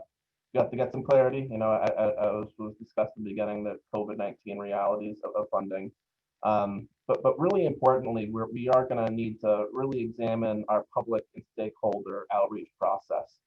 Many of those traditional means to engage the customers because of social spacing and it might not be a reality. So I would ask this group, to please, as you're doing your own engagements and you believe it would be an appropriate format for us to engage with, please feel free to reach out to us and we'd be happy to talk to any of your constituents about this process and about some of our concepts here. We'd like to also identify the capital investments, perform the Title VI analyses, and I'm sorry, I should have mentioned this would also be applicable to the BRT study, and then finally implement the service. And that is the closing of my portion of the slides. And at this point, I'm going to turn it over to Rich Andreski for funding opportunities and closing remarks. Josh, thank you. I think it's okay to take down the slide presentation. Would you mind doing that? Great. Okay. Thank you for that really thorough update. And thank you all for bearing with us. There's a lot of work that we wanted to share with all of you. I do appreciate your time. I want to start, I'm going to be brief in my closing remarks. I want to say that although we focused on solutions here, we didn't talk about community engagement. I wanted to spend just a minute talking about that. Community engagement, Doug Houseladen, Dennis Zelensky, Barry Diggs, others, we've spent quite a bit of time with customers. We had a number of workshops and forums over the last several years. We conducted onboard surveys where we went out to the riders and asked them where they were boarding, where they were exiting the service, why they were using the service, understanding what they wanted to see more of or less of. And so public engagement was a foundation for this work. We didn't spend a lot of time tonight talking about it, but I want you to know that we've not cooked up this scenario here without a robust public input. I'll say, secondly, that there is a phenomenal opportunity here in a few respects. One, I think we're fortunate that we didn't pursue the streetcar solution, and here's why.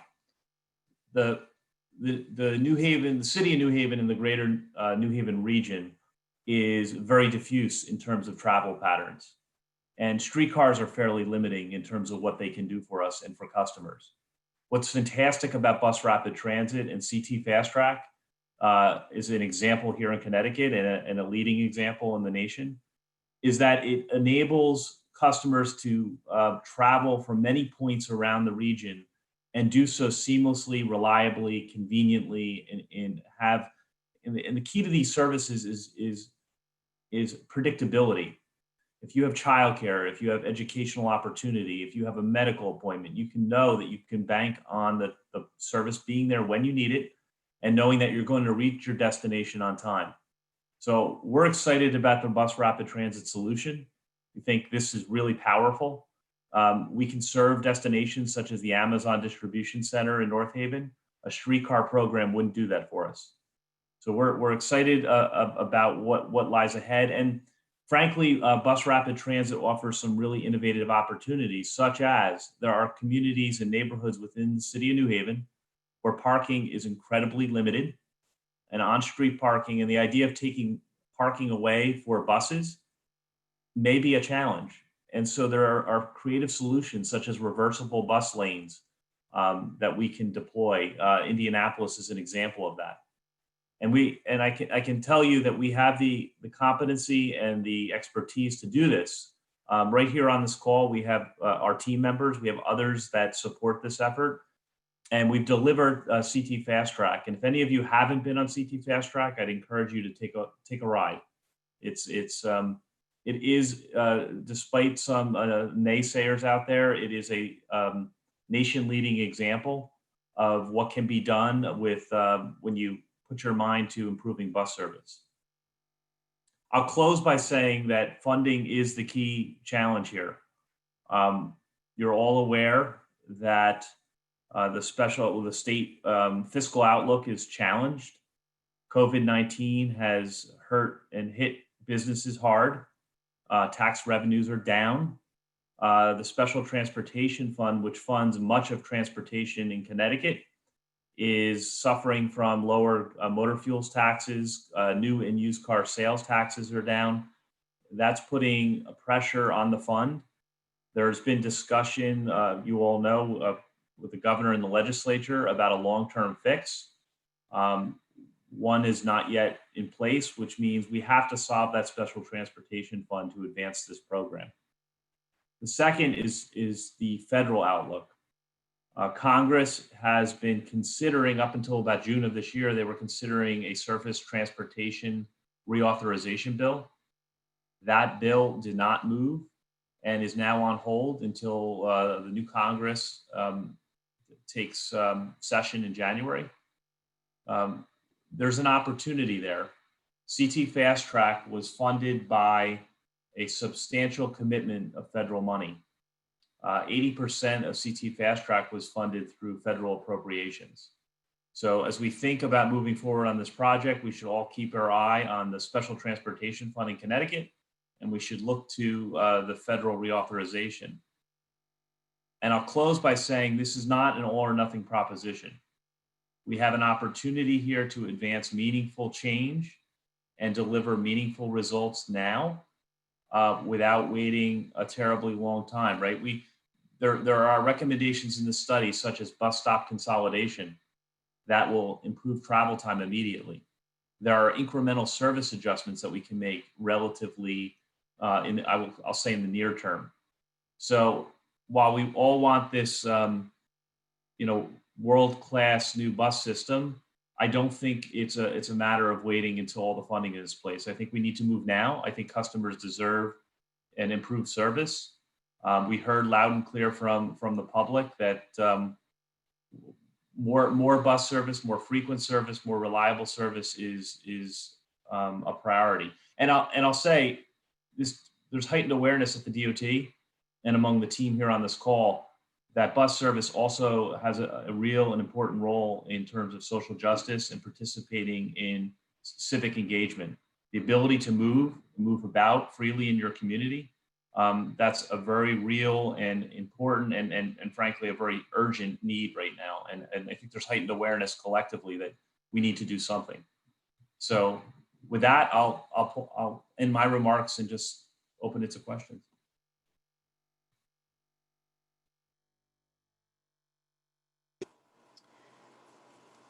Well, thank you for that amazing presentation. It looks like a lot of work went into it. There was a lot of information for us to absorb here. It sounds like an Alder field trip is in order for Fast Track, possibly. Is there anyone else from the group that wanted to speak on behalf of this before I turn it over to my colleagues for questions?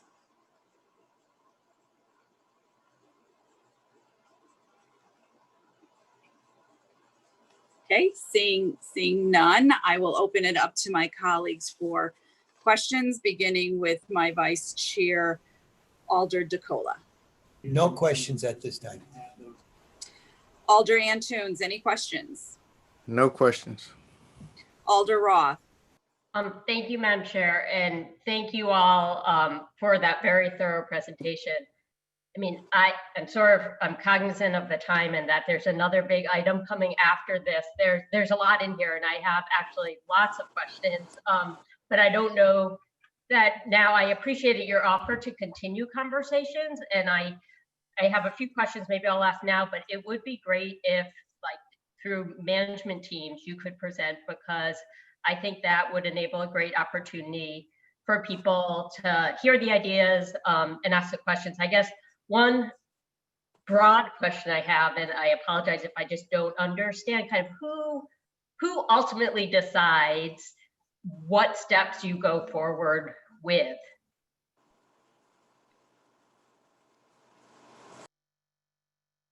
Well, that is a conversation, I think, between the city of New Haven and other area leaders and commissioner, governor, and legislature. I think that's a conversation. Okay, thank you. It's fine. Yeah. Certainly not those of us on the call have some ideas about what might come first, but it really is a policy call for the leadership. Okay, thank you. Sort of a much smaller question, just a technicality. You talked about the transit priority, and I just want to make sure I understand. You said it would hold the green light. I wasn't sure how that would affect pedestrians. I wasn't sure if it was giving a shorter amount of time for pedestrians, or just one lane of traffic was going to have less, the non-bus traffic would have less time. Thank you for the opportunity to clarify that. So I think some of us are familiar with like emergency preemption, where all the signals get held to red for an ambulance or a fire truck. Well, for transit priority for a bus, basically all it does is it holds that green signal, and the next phasing continues as regulated. So if it's a 30-second time for this green signal, that would occur. 15 seconds for a pedestrian signal, that would occur. It doesn't really steal time; it just holds it for the bus itself. Okay. And again, I'm cognizant of the time, so I'll just ask a few more questions. I do remember I did attend some of the workshops you had, and at one of them, I remember there was conversation about the Yale shuttle, and that's often a question of how the Yale shuttle intersects with CT transit. And kind of, is that at all part of this conversation, and looking at how when other cities, or is that just was a decision made not to sort of factor that into the analysis?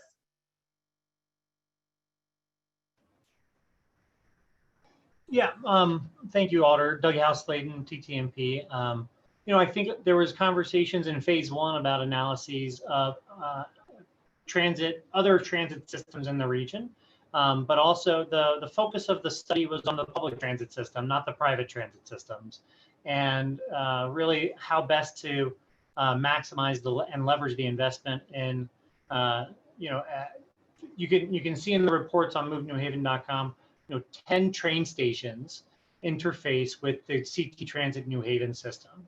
And so the focus was really on the public transit side, not necessarily on the private transit. Okay, thank you. I guess I was thinking more of ideas to merge them in some way, but yeah, and I guess again, sensitive to the time, just a statement that I definitely would support. I think the crosstown idea is a great idea, and the mini hubs. I think that would, I represent downtown. I think it would benefit everyone trying to get places without having to all come downtown. And I guess my one question is, who maintains the mini hubs? Are they state property or are they city property? To be determined. Fair enough. Thank you. I'll defer to my colleagues. Thanks, Madam Chair. Thank you, Alder Roth. Alder Winter, do you have any questions? Thank you, Madam Chair. I think my main question is, Doug started off by mentioning the origins of these studies and the streetcars and the evolution to the bus system and now bus rapid transit. And many of my constituents, particularly in Dixwell and New Hallville, rely on the bus, and want to know when will we start seeing these changes and improvements in service? Well, the most immediate opportunity is in the state fiscal 22-23 biennial budget. That's now being prepared by the department for a recommendation to the governor. The governor will submit that budget in, if I'm not mistaken, in late January. And that budget will go through a committee review at the legislature. So in that budget request, we are having conversations about including some funding for increased frequencies, increased span of service, so more service on weekends, for example. That is not an independent decision that we make. It's a dialogue. It's a conversation with the governor's office, and then of course it's up to the legislature to endorse and approve that budget. But what I'll say is, if funding were available, we could have some service enhancements as soon as late 2021. Is that fair, Josh? In terms of if you had the funding, could you muster the drivers and the equipment? Absolutely, that is fair. We are working towards that goal. And Rich, if I may add in, there has been some bus stop consolidations and some approved bus stop consolidations already in the system. And Barry Diggs and the CT Transit team were great on the outreach on Whaley and Grand Avenue. In addition, the traffic engineering team and the transit team have come together for transit signal priority projects. I believe we have a pilot in the field for about 8 traffic signals, including one of the most notoriously dangerous one for bus drivers, which is the State and Chapel intersection. So a lot of this work, as Rich mentioned, is budget dependent and big vision dependent and team dependent with leadership between your leadership, our state delegation, Connecticut DOT, and the governor's office. But also a lot of it is rolling up sleeves and getting to work, and the work has begun. And it's easy for us to,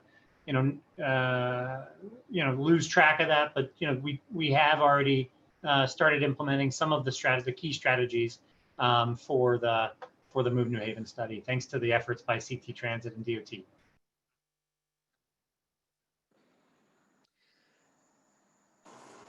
Are you all set, Alder Winter?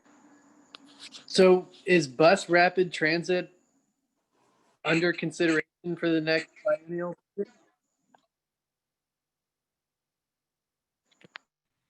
So what I just described was enhancement to existing services.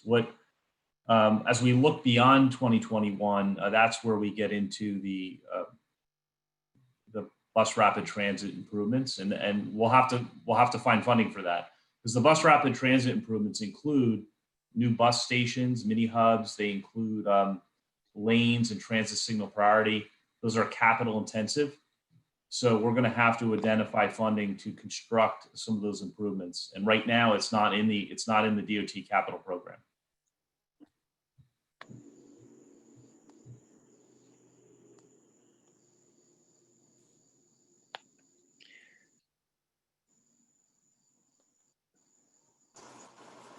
Alder Winter, all set? Yeah, thanks. My connection's been kind of poor, so I'll yield to others. Thank you so much, Madam Chair. Okay. Thank you. Thank you. Alder Singh, any questions? No question, Madam Chair. Alder Smith? No questions, Madam Chair. Thank you. Well, I want to thank the State Department of Transportation as well as Connecticut Transit and our very own Doug Houseladen for presenting this evening. This was very informative. We look forward to getting updates regarding the steps moving forward, and I'm sure additional questions will develop. So again, I appreciate you being here. At this time, I am going to open it up just to, before I have the next workshop, I'm going to open it up to the public in case they have any questions. for you while you're still on the line. So at this time, Misty or Al, if we can open it up to see if anyone has any questions on any of the items we have discussed so far, please let them testify if you don't mind. So if folks do want to testify, please raise your hand.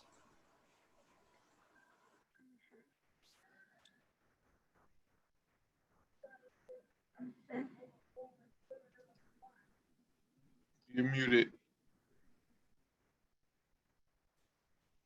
You're muted. Hello? You're right. I muted.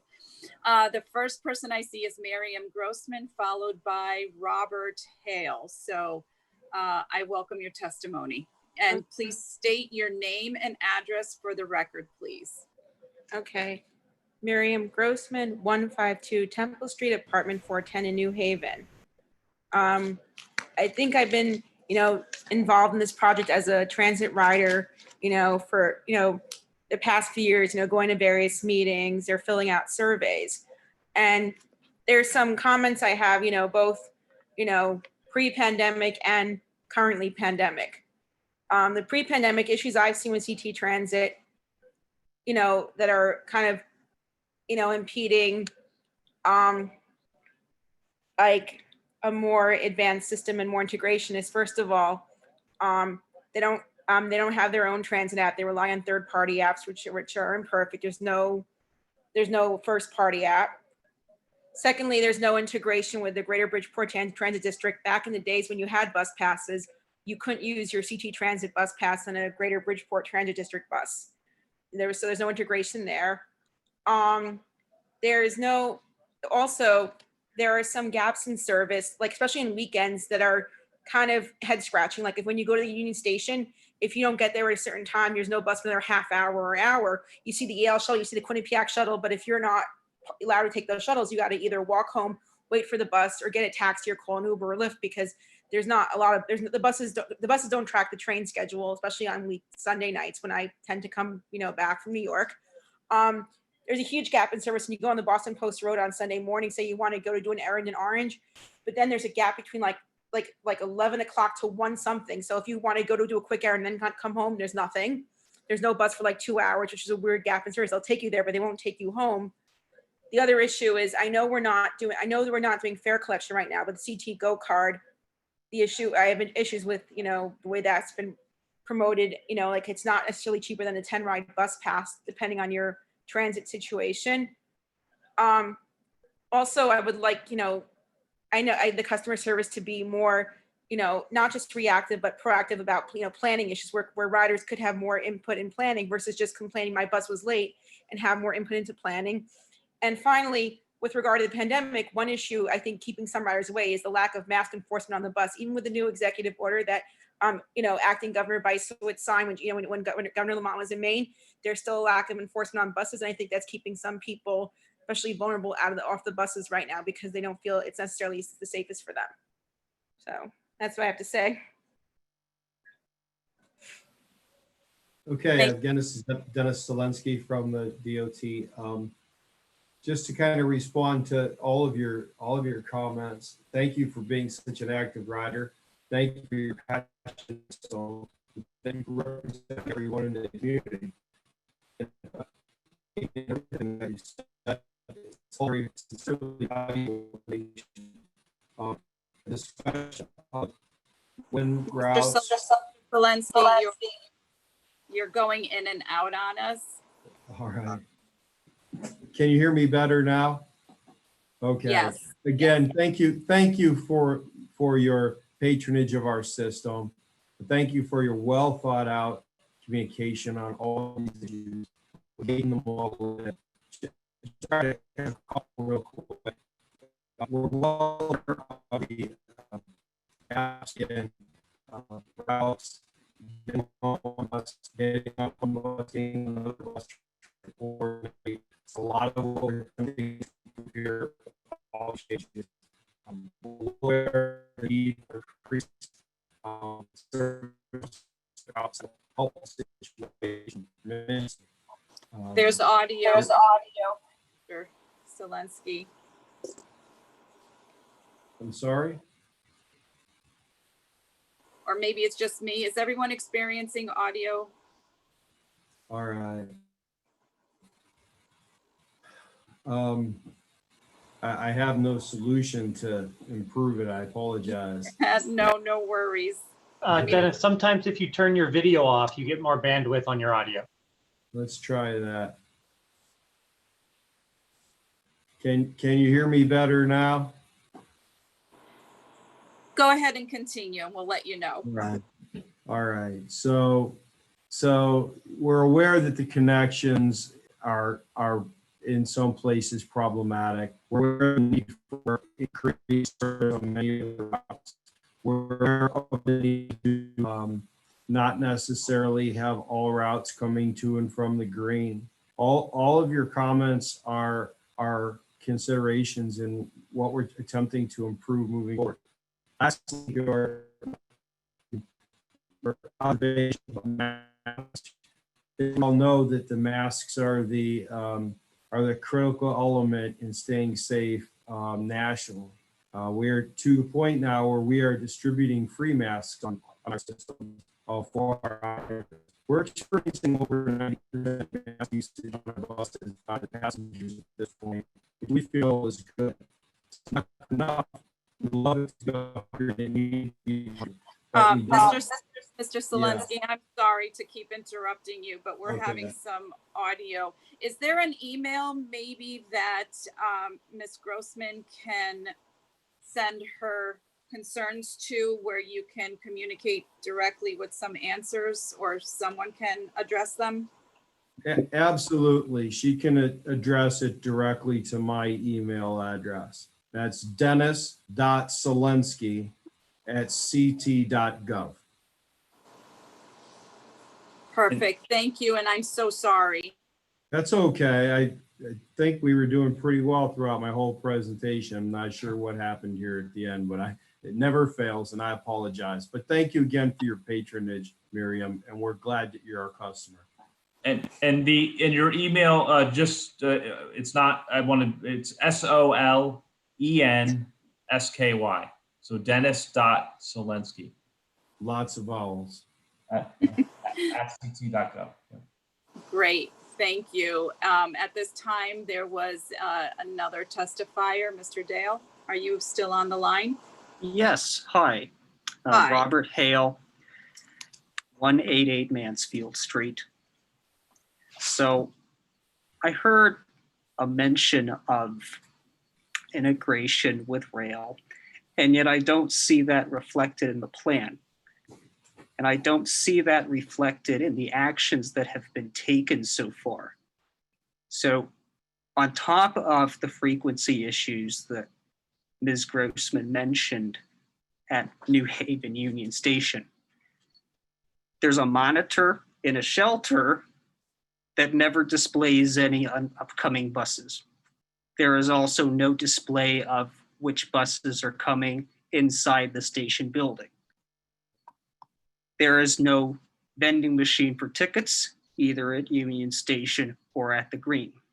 I'm sure you've heard bus passengers tell you they'd rather pay their fare off board than on board. I've been living in New Haven doing my PhD for 5 years, and still there is no TVM to speak of. So yes, bus rapid transit would be good, but you gotta get these foundational things right. And I'm glad there was talk of not waiting until the feds come through for the whole package to start rolling out improvements. And I hope that attitude stays, because there are lots of foundational basic things that should not require a lot of money that can be rolled out. Another thing that I think should be looked into is the 204. Part of its route runs Derby to Seymour, paralleling the Waterbury branch. You're putting sidings on the Waterbury branch for what I hope is at least hourly service on that. Are you going to cut that back so that that bus does not have to duplicate the Waterbury branch?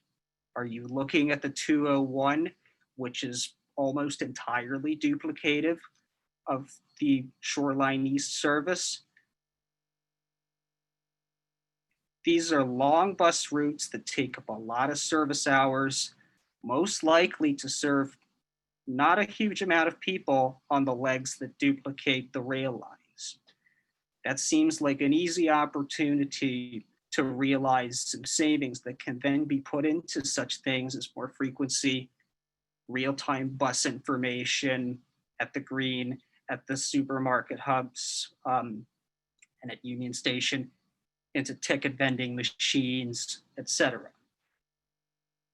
I'm glad to hear that there was talk of acting now.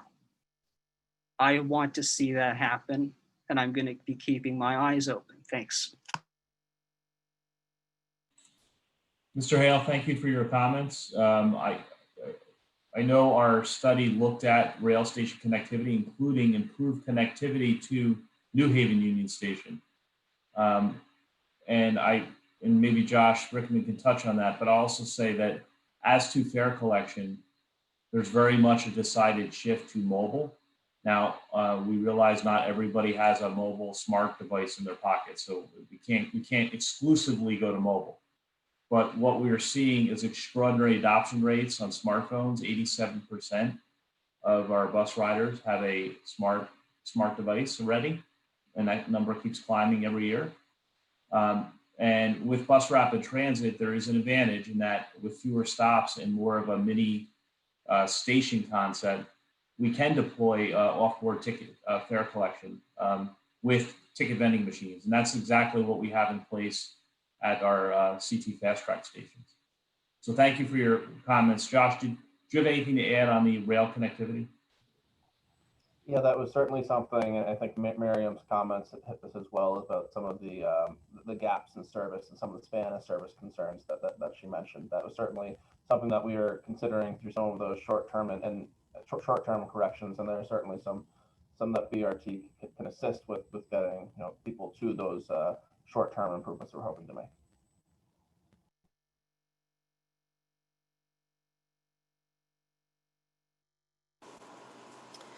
Well, I want to thank the testifiers for their comments. I think they're really important and good to hear moving forward for Connecticut Transit and the whole bus system. I am going to ask one more time if there's anyone from the public that would like to speak on any of the items at this time. If not, we're going to move on to our next workshop. I would. I'm sorry, what was that? I'm sorry, Winfield Davis, Executive Director of the Town Green Special Services District. Hi, how are you? Hi. I'm so sorry. I think I was made a panelist instead of an attendee, so I apologize, but I really appreciate the time. And thank you, Madam Chair, and the committee, Alders, Rich, Josh, and Dennis, thank you. This is hugely important to the downtown. I just wanted to hit on a couple of issues, and I do apologize for the darkness behind me. When we started, it was bedtime at my house, and I was outside because the noise was unbearable. I do apologize. With regard to our transit, we have been involved in the Move New Haven study, and I totally understand that funding is hard to come by right now. And the paring down of stops was something that I thought could be implemented probably with the least amount of resources. And the study underscored the fact that we have bus stops every 1/10 of a mile, and what is suggested is every 1/4 of a mile. So we could do quite a bit to improve the efficiency of our system for our transit riders just by implementing a reduction of stops. This does not create more things for us to purchase, but just the opposite. So I would put that on the table as something that we in the downtown would like to see much, much sooner than 2022 or 2023. And then, just to add to that, I think predictability is probably one of the biggest reasons that we don't see a huge increase in ridership of those that have a choice, whether they ride the bus or they take another mode of transportation. And I think the point that was made earlier about a blank screen at Union Station is a really good one. We need real-time GPS information at our bus stops so that we can really improve people's understanding of the system. And I think that with more predictability and more efficiency, we will see the numbers of riders increase. Just I think naturally, because people can rely on the system. So the district is really, really excited about getting real-time GPS data going. And we love bus rapid transit, but we understand that there's a lot that we need to do to get there and for funding. So the last thing is just, I would be remiss if I didn't talk a little bit about the free shuttle that we have that helps to get train riders to and from the train station in our downtown. Currently, Stamford and Hartford have 7-day-a-week service. New Haven has 5-day-a-week service. And I would just say that our pedestrian numbers are such on the weekend that I think that New Haven would outperform both of those cities, perhaps put together with our weekend traffic. So, that is just something that I would underscore as a priority for us in the downtown, is to make sure that that green shuttle is a 7-day-a-week initiative. But I would underscore that, lighter, faster, cheaper for what we can do soon would really, really help our city and our economy. Our restaurant servers can't take the bus for the evening shift. They can't get home. That's a problem. So, I do think that this is a bit of a civil rights issue and one that I'm really, really happy that we're digging into. And I just thank you all for your very, very hard work, and would just underscore the importance of GPS for predictability and the removal of stops for improving our efficiency while we work on finding the money for things like bus rapid transit and queue jumping and all that good stuff. So thank you all very much. And Rich, I'd love to invite you and your team to our Town Green Board meeting coming up. So thank you. Thanks for the invitation. Great. Thank you, Mr. Davis, for all of your comments, and I'm sure they will be taking good note, or have taken good notes to try and implement some of your thoughts. I want to thank you again, everyone, for being here this evening for this workshop. I will be moving on to the next one. I'm sure there are ways where people can reach out to all of you, and I'm sure if they email Director Houseladen, he can direct them to the appropriate folks. So thank you again.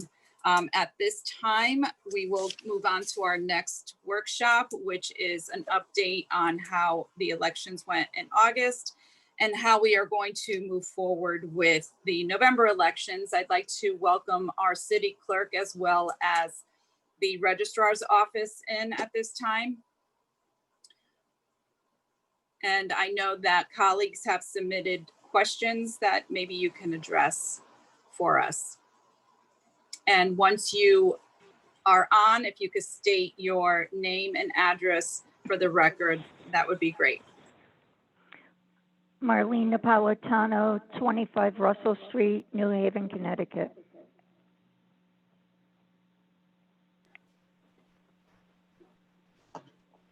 Can you guys hear and see me? Yes, Chanel, we can. Okay, it seems like there's a delay too. Chanel Evans, first name 60 Alexi Grasso Boulevard, New Haven, Connecticut, Democrat Registrar of Voters. Mike Smart, 1 Lion Street, City. Great, thank you. Mr. Smart, would you like to start with the questions that were submitted with any answers you may have for us? Sure. Okay, so this question we had, the 8,000 people, voters submitted, over 8,000 submitted application for absentee ballots. Approximately 5,000 absentee ballots came back to our office. 2016 primary, you had about under 1,000 people voted absentee in the election. Less than 600 people turned in their actual absent ballots.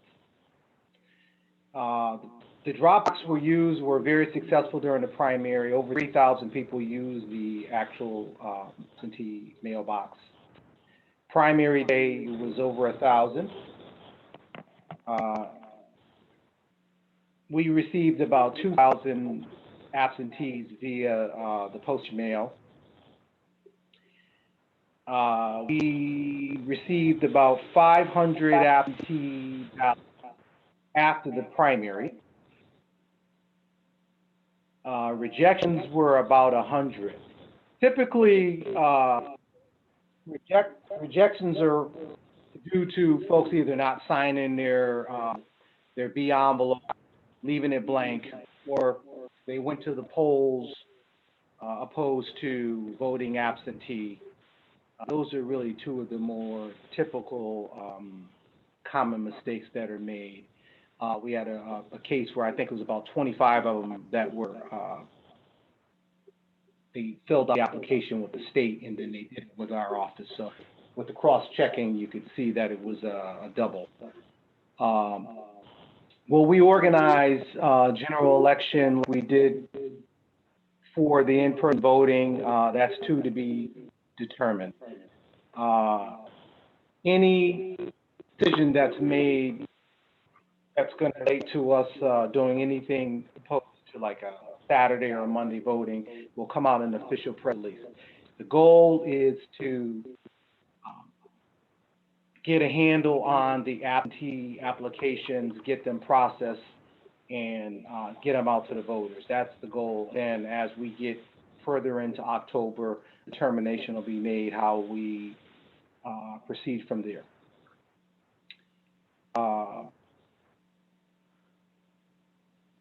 And the same thing with considering more days. At this point, we're not going to go into other parts of the city. That's not an option at this point. Town clerk decides where the additional drop boxes are put.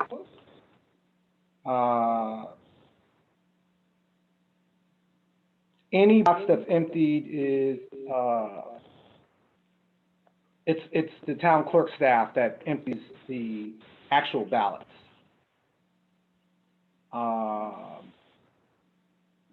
Follow me for a minute here. Okay. The question about can the boxes be moved, the ones we have, the answer is no. One absentee ballot box is curbside, the other one is ADA compliant. The design for this upcoming election for the actual ballots, that's the Secretary of State. So I think it's a presentation that's going to be made so they can answer that question.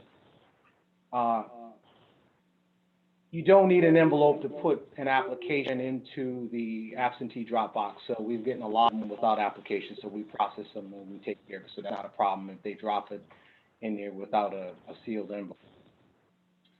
Our office worked overtime. As far as the dollar amount, I don't have a dollar amount. That'll be in the monthly budget report book. We work the overtime, as much overtime as we need to work to get the job done and make sure that the votes get their ballots and we get everything out. So, you know, that's what we'll do. Our plan.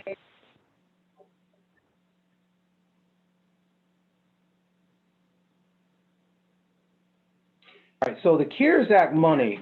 So based on a phone call today with the Secretary of State, they have 3 levels of funding, which will be in the form of grants coming out. 2 for the registrar, I guess it's reimbursement, and then they have a pot for their polling places for the general election, and then they have designated money for the town clerk's office for elections. My understanding is that they're gonna have a grid next week, Tuesday or Wednesday, to let us know what our allocation of funds will be for. So they're distributing different money. They're gonna do it differently, thank God, than they did for the primary. So that money is gonna come into the city designated for the registrar and the clerk's office, not to go in the general fund. So at that point, we're going to put together a budget. A question was asked, can you use CARES Act money, hire folks? I hope so. That's a question. I have a meeting with labor next week. Obviously, usually when you're hiring folks that are not hired, they're not tested and hired in the bargaining, and you're using their work, you need to go to their president and have that conversation. That's a conversation we'll have. But once we know what our pot of money is, then we can set a budget. My plan is to have plan into place by September 18th as far as what we're doing as far as working, volunteers, additional help, everything we need. There's been a conversation with the League of Voters. I spoke to Pat Rossi, and we're going to circle back at the middle of the month. We'll probably use them as we get closer for helping us assist with the pre-counting for the ABs, which makes it easier for the registrar as we get close. In 2016, approximately 6,600 absent ballots were cast. We are anticipating between 18 and 25,000 for general election. The timing for the actual count, a lot of that depends on the prep, the staff, and what we do before get it ready for the register. But they have a pretty good system, so I don't think that's really an issue. As far as the AB rollout, absentees come available October 2nd. We want to be ready for that. They're going to go out on a rollout basis. Every ballot's not going to go out on October 2nd, but we're going to do our best to get that together. The outreach, social media, alders, I plan with the CARES Act money, I want to do weekly robocalls and let folks know to use the ballot boxes. Really advertise as much as we can to educate folks where the boxes are. I know there's been some conversation about additional boxes. With my understanding, there's going to be 2 additional ballot boxes. At this point, a decision hasn't been made, but right now, the way I'm thinking, it will be centrally located, because you don't want to confuse people by moving them all over the city. Or why do you have it on the east side, you don't have them on the west side? Why do you have it in this area and you don't have it in that area? So that's a conversation that I will keep informed of as we go by. But I think the main thing is our goal. What's different this time around is the week of September 8th through the 11th, the Secretary of State will be mailing every eligible voter an absent application. At that point, and that's going to be on a rolling basis, at that point, the application, once they receive them, they fill them out, they send them back to us. We are responsible, the clerk office responsible for all of the absentees mailed out this general election. What we plan to, what we're doing now is probably have about 3,000 or 4,000 applications that we process. Ahead of time, we've been on our website, folks have been calling, and we've got out in front of that because we really don't want folks to wait for applications to come in and then you're waiting 2 or 3 weeks and you're into October again. So we're processing applications now so that we're ready, we're ahead of the game. One of the differences that we're going to do also is city mail system, which is, that's a whole nother conversation, but our mail, our bulk mail, when it's dropped in our box, it goes from here to Shelton to Hartford and back to New Haven. can't happen for the elections. It's not going to happen. So what we are going to do is we're purchasing stamps. There's supposed to be some prepaid stamps, and what we're going to do is we want to bring all ballots to Brewery Street, the main post office, so that voters get their ballots within 2 days, 3 days, depending on the game. So that's always been pretty effective. That's I think that's going to save a lot of trouble, and folks can be able to get it together. So the goal is to make sure that we're letting folks know, for one, strongly encourage them to use the absentee ballot boxes that we have. And once they get their applications, to get them in and filled out as soon as possible so that we can do all that we need to do. We've ordered another CVR system, which is a Connecticut register of voter system, so that we have 3 in here, so we can, it helps us more with the data processing. We've ordered more scanners and a different label system through our IQS, which is our vendor that helps us with labels. So that helps us as far as more hands available and more tools available so we can be more effective in what we do. The plan is to obviously have more personnel. Before I start asking for volunteers, I want to make sure that we have our staff in place and we have a plan in place, and then we can know where we need to go from there. And I expect that to be all in place by the 18th, the week of the 18th. Back to the Secretary of State mailing out the applications. So they're mailing out applications and their cutoff is August 26th. So that means anything after August 26th, it's on our office to process those applications to get them to folks. So just in case if your constituent calls and say, well, I didn't get my application, just registered to vote, the cutoff date of that is August 26th for them to purge their list, you know, depending on what the registrar workload is. Let's see if I missed any questions.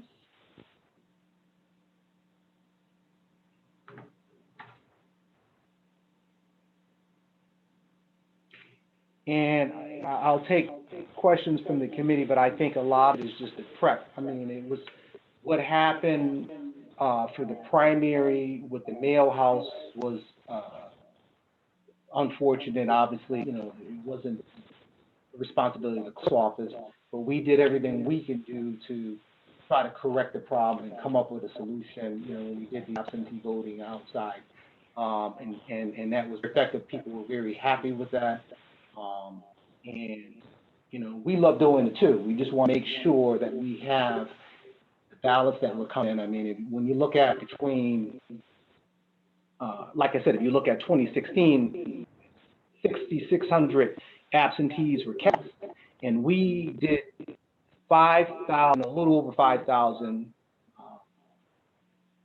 probably edging 6. If you look at stuff that didn't come back, and that doesn't include the folks that didn't receive ballot. So you got, I think you're under 700 votes. People would have voted more absentee than would have voted at the polling place. So that's when we expect that number to increase to triple. So we're going to do everything we got to do to have it in front. The upside of what happened is it was a best rehearsal of what not to do for the general election. So I think outreach, support, and like I said, everything falls back on the clerks. So that's why we want to make sure we get, you know, get the ballots to the post office. Even with that, we're encouraging the alders and the general public to let the constituent know to utilize the ballot boxes. Don't wait to the end. We've gotten a lot of media coverage, so I think that we'll be covered with that. You know, we're collecting websites. We're going to do everything in an official release. Not only we're doing our webpage, everything's going to go in an official release. All I can say is, you know, we want this to be successful, and we want to be, you know, be a model for state, and you know, we want a huge turnout, and you know, the staff is we're getting geared up for that.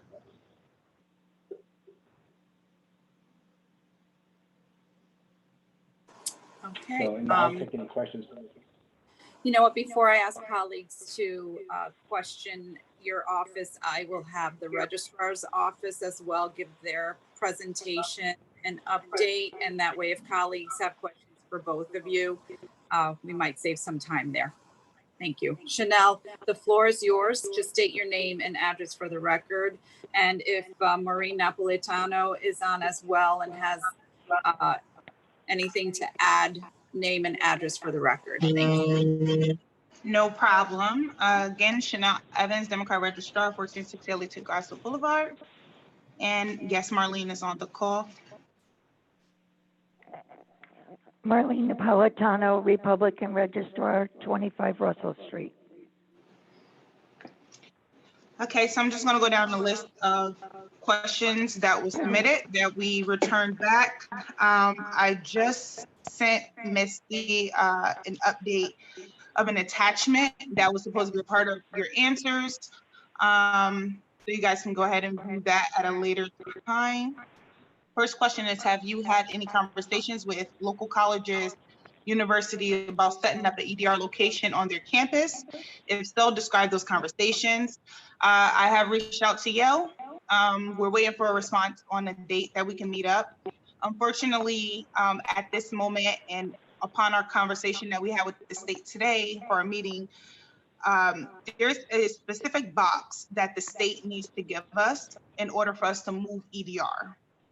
Unfortunately, we're not eligible for that box. So EDR at this moment will stay where it is, unless the state can find some way to either give us a box or we can move it a different way. As for polling places, everything will stay the same. Everything on our website, everything is on our website to identify where you go to vote, and just a list of our polling places in general. Number two, is there a deadline for asking to have another EDR location? And if so, what is it? So the registrars must certify the EDR location in writing to SOC. And anytime I say SOC, it stands for Secretary of the State. No later than 31 days before the election. Registrars may apply to SOCs for an approval for the second EDR location no later than 60 days before the election. Number three, how many people voted at each polling place in the primary? It says see attachment. That is the attachment that I was briefly speaking about when I started after the introduction. Number four, even though there was a low in-person turnout for the primaries, did any issue arrive at the polling places that is leading you to make changes for the general election? If so, please describe. Whether it was a low turnout or a high turnout for the primary, we were going to make adjustments for the general election. We anticipate a larger turnout for the general. So we will plan for each polling place to its own uniqueness. Some will have 3 breakdown versus 2, and some will have 2 versus the 1. What I mean by that is in some of our high turnouts, 7, 9, 10, 20, 25, 18. I know I'm missing a few of them. 18 is another one where we usually do 2 lists to kind of have the lines go faster. This time we would try to probably create 3 tables for individuals so we can get them in and get them out, but still obeying the amount of people we hold in one area. Number 5, how many people will work at the polling?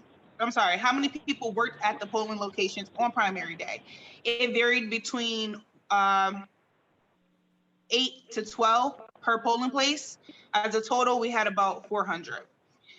Number 6, did any people, I'm sorry, yeah, no, this is what it says. Did any people who signed up to help for primary day not show up or have canceled because of illness? And if so, how many? Unfortunately, we did not take down data on whether this person was sick, if they had COVID or whatever the case may be, but a variety of things were, they were possibly sick. They had to take care of their loved ones who were sick.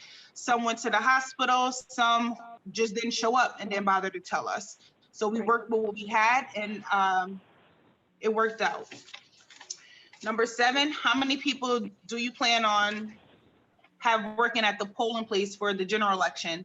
So roughly about the same amount that we first was trying to get, about 500, but then we'll add an additional about 35 for EDR. We have a new plan for EDR that we're trying to put in place. It's still work in progress.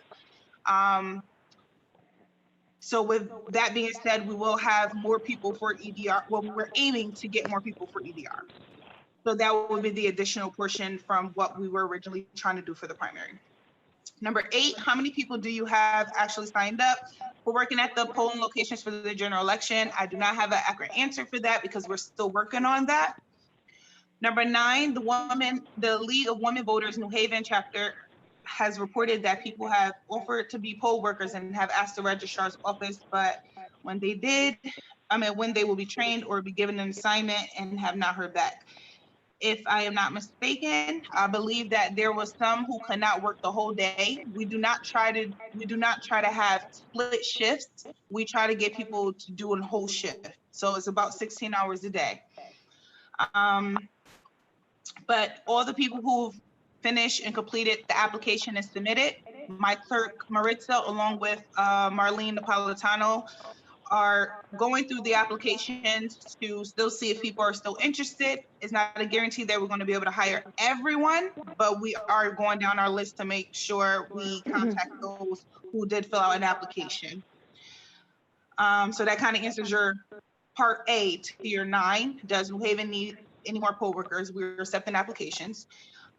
Do you plan to follow up with everyone who has reached out to help? Yes. So I kind of answered both of your questions there. Number 10, could you put the link for Secretary of State's office on your website where people could type in their address to find out their polling location in case they do not receive a postcard? This feature has been on our website since I believe last year or even a year before. So the link is already there, and I also put it into my answers. So in case you guys want to post that as well. And your last question is, are you doing outreach to the local communities and universities about polling locations? So we have reached out again. Yale is our biggest one. And due to the whole COVID thing, we're not sure how the rest of the other colleges are. Technically, it's kind of just Albertus and Southern. So majority of Southern people who are already registered in New Haven or out of town, they usually vote from their address there. We don't have a great turnout when it comes to Southern. And the same for Albertus. And I think that's pretty much it for your questions and my answers. Is there anything else that we're missing that I have not answered? Before I open it up to my colleagues, Maureen, do you have anything to add? No, not really, because Chanel and I both worked on these answers. What I do want to add is, as far as the Women's League of Voters, there were some that just only wanted to work for the general. They weren't interested in working for the primary. Okay, thank you for that. You are more than welcome. At this time, I'll open it up to my colleagues, starting with Vice Chair DeCola. Do you have any questions for our city clerk's office or our registrar of voters office? No, I just want to say thank you for all your hard work and in trying to improve the voting and make it as simple as possible for our residents. Thank you. Thank you, Madam. Thank you. Thank you, Alder Sal. Alder Antunes. No questions, Madam Chair. Thank you. Alder Roth. Thank you, Madam Chair, and thank you all for your presentations and for patiently going through those questions and for all the work you've done to date. I do have a few questions.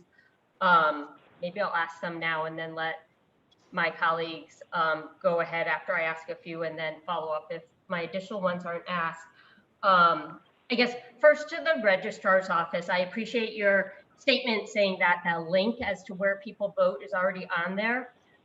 I find it a little confusing. It's not on the home page and the link doesn't actually talk about your polling place. The label for it is, are you registered? And so I don't think people would look at it and intuitively know that that's a link to look up their polling place. And I have found a lot of constituents get confused by the list that is on the homepage, because I know people aren't familiar with the term district. And so like for Ward 7, some people vote in District 7, but some vote in other locations. And so I do think, I guess I'm curious if you'd be willing to put that link also on the homepage and maybe put a label on it saying that's a place where you can look up your polling location. Yes, yes, we can actually change the wording on it. That's not a problem. It's the first tab on the, I'm trying to bring it up on my other phone here to give you the accurate wording, but I'm pretty sure, I think I'm right. It says registering information or registrar information. It's the first tab. When you click on that, it gives you an option to look to see if you're, where your address goes. So I will reach out to our web design portion and have them either modify the tab name or just actually put it somewhere down below in our bio at the bottom where the rest of our polling locations and everything else at the bottom. Yeah, no, that would be great. I think something as simple as find out where you vote or something like that. I guess I had a few questions about election day registration. One, you mentioned that you're still working, it's a work in progress, the system. I know that the task force that Alder DeCola was involved with had come up with a proposal for changing how it works. And I guess I'm wondering if the new system is just implementing the proposal that that task force came up with, or if there's another plan. So there's a few, we're taking a lot of things into consideration. I'm sorry. Are you saying something else? I didn't mean to cut you off. Nope, I'm all done. Thank you. Okay, I'm sorry. So we're taking a little bit of everything from every which place, and we're also working with our IT department, who also had ideas. We're trying to set up kiosk machines so people can register in advance before they see us. So it makes it a little faster for us to get them in the system. Again, I don't want to speak too much on it until we have something set in stone, but taking into what the task force has brought, taking into new ideas that newly generated, you know, just a few things that way. Once we complete something, then it will be displayed on our webpage. We'll send it out to you guys, we'll send out to the alders, to Al Lucas to send out to the alders, and to the party, the chairs, to send out to the co-chairs, etc. So once we have everything set in stone, we will present it and we will advertise it. Great, thank you. And then I guess I'll ask two more questions for now. One follow-up on the EDR. I guess the question that had been asked had been more about not moving the location from City Hall where it currently is, but in July, based on the law that was passed, it enables us to apply to have a second EDR location. And it sounds like you said the requirement, and I guess I'm not sure what this term means. You said 60 days in advance of election, you have to like propose it. I guess my concern is 60 days in advance of the election is tomorrow. And if there's any hope of perhaps setting up something else with Yale and we're waiting to set up a meeting, the meeting, it sounds like, would have to happen tomorrow if we actually want that to happen, but maybe I'm misunderstanding what has to happen 60 days before. Yeah, so if we wanted to pick a second location, it has to be brought in to the Secretary of the State for approval. As of right now, it's not looking like we can have a second EDR or even to move EDR. I can't get IT technical because I don't know the proper terms, but the whole point is the router that's connected to our system and our office will have to run on the same network as the city. Unfortunately, Yale have their own network and the school system has their own network. So it would not work. And Ted has also said the same thing in our meeting today. So I was texting him Q&As through the meeting to see if there's any other way we can go around it. But he said, unfortunately, if it's not connected to your network, we cannot get it. So as of right now, there is no access for a second location or to even move it out of City Hall at this moment. Thank you. Maybe I'll ask just one more question for now and then defer. And this is a general question to both the registrar's office and the city clerk's office. And I want to preface it by saying I appreciate how hard you're working. I do hear, though, from a lot of constituents that they call the office and and there's just no answer at all. And so I'm thinking it might be an IT thing. Is there a way to, I feel like the next few months, it's critical that when someone tries to call the offices, they are able to get through to someone, even if it's just a machine, and not have the line go dead. And so if you can maybe explain kind of why now sometimes there's no answer and the phone just kind of ends, and what can be done as soon as possible to remedy that. Thank you. Yes, so I can speak Well, for I'm going to our say, office go ahead, in I'm a way, sorry. but sorry, I can speak for our office. And again, I kind of can't. We have spoken with the IT department trying to figure out our phones, because I know from my direct line, it was acting funny. And this is something that I was discussing with IT earlier this week as well. But for our 8035, I have not heard anything about our phones, anything being wrong with our phones. Our office do not have voicemail, and that is by choice, because when people start leaving so many voicemails during election time, we're not able to get our daily work done or to move forward. So we just ask that they send us an email. I believe we're pretty good at getting back to people through emails, and just try calling us during business hours between 9 and 5, Monday through Friday. And Marlene can add anything in if I'm missing anything. Nope, you covered it all. So for the city clerk's office, we don't have an answering service that we deal with. We answer our calls. I mean, I know when it comes to extreme high volume, maybe they don't answer as quickly as folks would like. Sometimes there may be an issue as far as maybe a line with IT, but when there's an issue, there's a ticket out. But I think, our phones ring off the hook here. So, we continue, and I think that's going to be, it's going to be even worse going into October. So, we'll have, we'll have more staff, but it's certain lines, if there's a problem line or something like that, and we find out about it, we address it. Yeah, I guess maybe part of the issue is that goes to that is the importance of having really, really clear information just on your websites, because I think that some of the questions are just people not being clear as to details as to how the process works. Again, I'll defer to my colleagues now. I do have a few more questions on Madam Chair.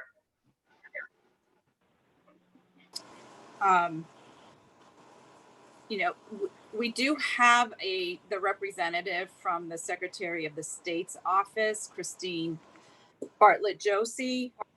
I'm going to continue the questioning with colleagues, and then if Christine has anything to add, I'll ask her to do so, if you don't mind. Thank you. So next in the queue is Alder Winter. Any questions? Thank you, Madam Chair. I just say I think having a prominent polling location link on the registrar's page is a great idea, and I'm glad to hear that IT about making that more visible and changing the wording. But this is one for the registrar. Is it fair to say right now that we're the EDR plan for this year is still a work in progress, and that we might want to revisit it closer to November 3rd? Yes, it is a work in progress. We're going for a walk around, and we're going to test out the kiosk machines and stuff like that. So no, nothing set in stone, and we're not going to wait close to November to try to have the plan in place. We're trying to do that sooner than later. So is there a date you're shooting for in terms of finalizing the plan, like having it be a month out or something like that? Yeah, I'm hoping that we can get it done before October. Long as the machines work, and if it don't work, then we have to find another alternative. But yes, we're going to try to aim for early October. Again, it's not a guarantee. We're dealing with man-made things, so just bear with us. And once we finalize everything, we'll send it out. It seems like in the last round we had lots of students who were waiting on absentee ballots from other states, and I can see with all the issues with the mail, I could see something similar happening this year, and then them deciding like, well, I couldn't vote with my state, I'll try to vote New Haven. So yeah, it'd be great to circle back around the EDR plan. And let's see, I think. Can I also add something to that? I'm sorry, Alder Winters. We're also, again, meeting with Yale to kind of eliminate the whole line of the students. Again, we're not definite what they're going to do with school. I know the freshmen, I believe, are coming in. And as for the rest of the graduates, I'm not sure of their exact plan. But again, last time we met with Yale representatives, they had a system or program, or they're working on one where the students will get a notification like, hey, this is the deadline to do your absentee, or this is the deadline to get your ballot. So they will kind of know sooner than later, so they won't have to show up at EDR. They can show up at the polls if need be. Yeah, I think having a really strong push around the regular registration deadline a week before, letting folks know, hey, if you don't want to do election day registration, this is the cutoff for regular registration. I think that would be very important. Absolutely. On the issue of the phones, I've typically been able to get through to someone at both the registrar's and the clerk's office, but in the case Alder Roth was describing, if it rings and rings, is there a message at the end of so many rings that says, we're sorry we weren't able to answer, send an email at this address or something like that? Or does it just continue to ring indefinitely or just hang up? For us, and Marlene, please correct me if I'm wrong, I know is on election day, IT had to come down a couple times, but we did not really have any issues on election day about people trying to get through. So what we did is have everything ring to our 8035 number instead of individual lines. So that was a little bit more convenient for us. If everyone was on a phone call, we had it set up where they would be placed on a hold, and it would just say, please hold for the next person to answer your phone call. And it's like a waiting room in a sense. And so no, it still does not go to a voicemail. It's just a waiting queue, and we don't have them really waiting for long anyway. So it worked out for us. Is that the same operational pattern during like regular business? Everyone, I'm sorry. Is that the same pattern if during a regular week at the registrar's office with the phones? Yes. So as of right now, everyone still have access to the 8035, but we all still have our own individual lines. Right. But if all the lines are busy and no one's picking up, what happens to a caller during a They regular? go into a waiting room until the next person is available. It goes into queue until the next person is available, and then it's transferred over. Yep. Okay. Thanks. And is that the same pattern at the clerk's office? Yes, same pattern. Okay. Okay. Thanks so much. Thank you, Madam Chair. Thank you, Alder Winter. Alder Singh, do you have any questions? I have, yes. Thank you, Madam Chair. This is for Miss Chanel, Voter Registration Office. our voting in Ward 5, our voting place had changed from the firehouse to the Betsy Ross School. And we had poor signage there the last time, just a window sticker and all. I am advocating if we can have a banner, like a large banner I can put up there, or lawn sign.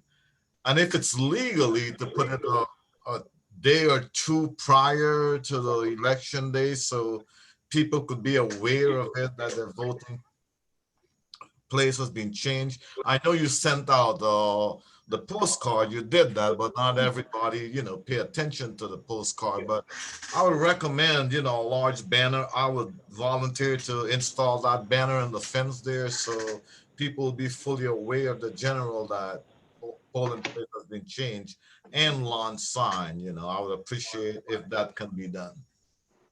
So yes, I'm working on getting, I don't want to say a big poster size. It most likely probably won't be a banner, but there will be signage at the firehouse big enough, and I'm going to try to get it in bold color and neon color, where it states that if you have voted, not verbatim, but just around the wording of, if you have voted here at the firehouse, your new location for District 5 is now at Betsy Ross, which is 150 Kimberly Avenue, somewhere around that range. So yes, we will definitely get on that and make sure that all the polling places that have changed within, I want to say within the past couple of years, whether it's moved from one location within the same building to a different entrance, just so electors will know, because you're right. All the postcards, the hard work they would put in the postcards, a lot of people just take them and throw them away and don't bother to look at them. And yeah. So, I mean, if you're working on lawn sign, could we have like multiple sign and large enough so they don't have to get out of their car and read it, so they could see it right from their car, the curbside? Something that would be more of I gotcha. more easy to read, and so they could just turn around if they're there and go back to the polling place. Thank you, Madam Chair. No problem. Thank you, Alder Singh. Okay, Alder Smith, any questions? No questions, Madam Chair. Thank you. At this time, it would be great to hear from the representative from the Secretary of the State's office with any updates as well as any comments. Christine, are you on? I'm on. Hold on. Hey, everybody. Good night. Welcome. So, yeah, I heard Mike and Chanel, and just a couple of things have a couple of things have changed with applications. Everything is going, and they are sending everything out, but changing the inside envelopes a little bit, because we recognize that people did not put back in the envelope properly to show the address of the city clerk's office. And that was one of the major problems, even with the ballots itself. So we're gonna have this whole education on how to put your ballot in the envelope, because every day we had thousands and thousands of mail having to be delivered to the Secretary of State's office. And then we have to for where everything goes, and then FedEx goes off to the registrar, the city clerks, and in all the different towns. So that's gonna change. As Michael and Chanel said, especially Michael, there is money to hire any and everybody you need. So that we've been stressing that to all of the cities. There's also funding based on how many polling locations you have. So there is money. So no one should be short-staffed, understaffed on election day. And there is probably going to be money for after to tabulate, to count ballots also. There is money. Besides that, just hoping that this primary, we learned a lot of lessons, and particularly with the envelopes and educating people. So there's a whole communications plan from the Secretary of State's office to educate the general public, but how to stick your envelope back in an envelope. And to make sure you sign your ballot. And that was one of the biggest mistakes I literally was up there for weeks sorting mail every day, buckets, bins and bins of mail, sorting by town, to send to the registrar of voters. We've had even the driver, the mail guy at the Secretary of State's office driving to different towns. And those of us on our way home were taking, stuff because we can.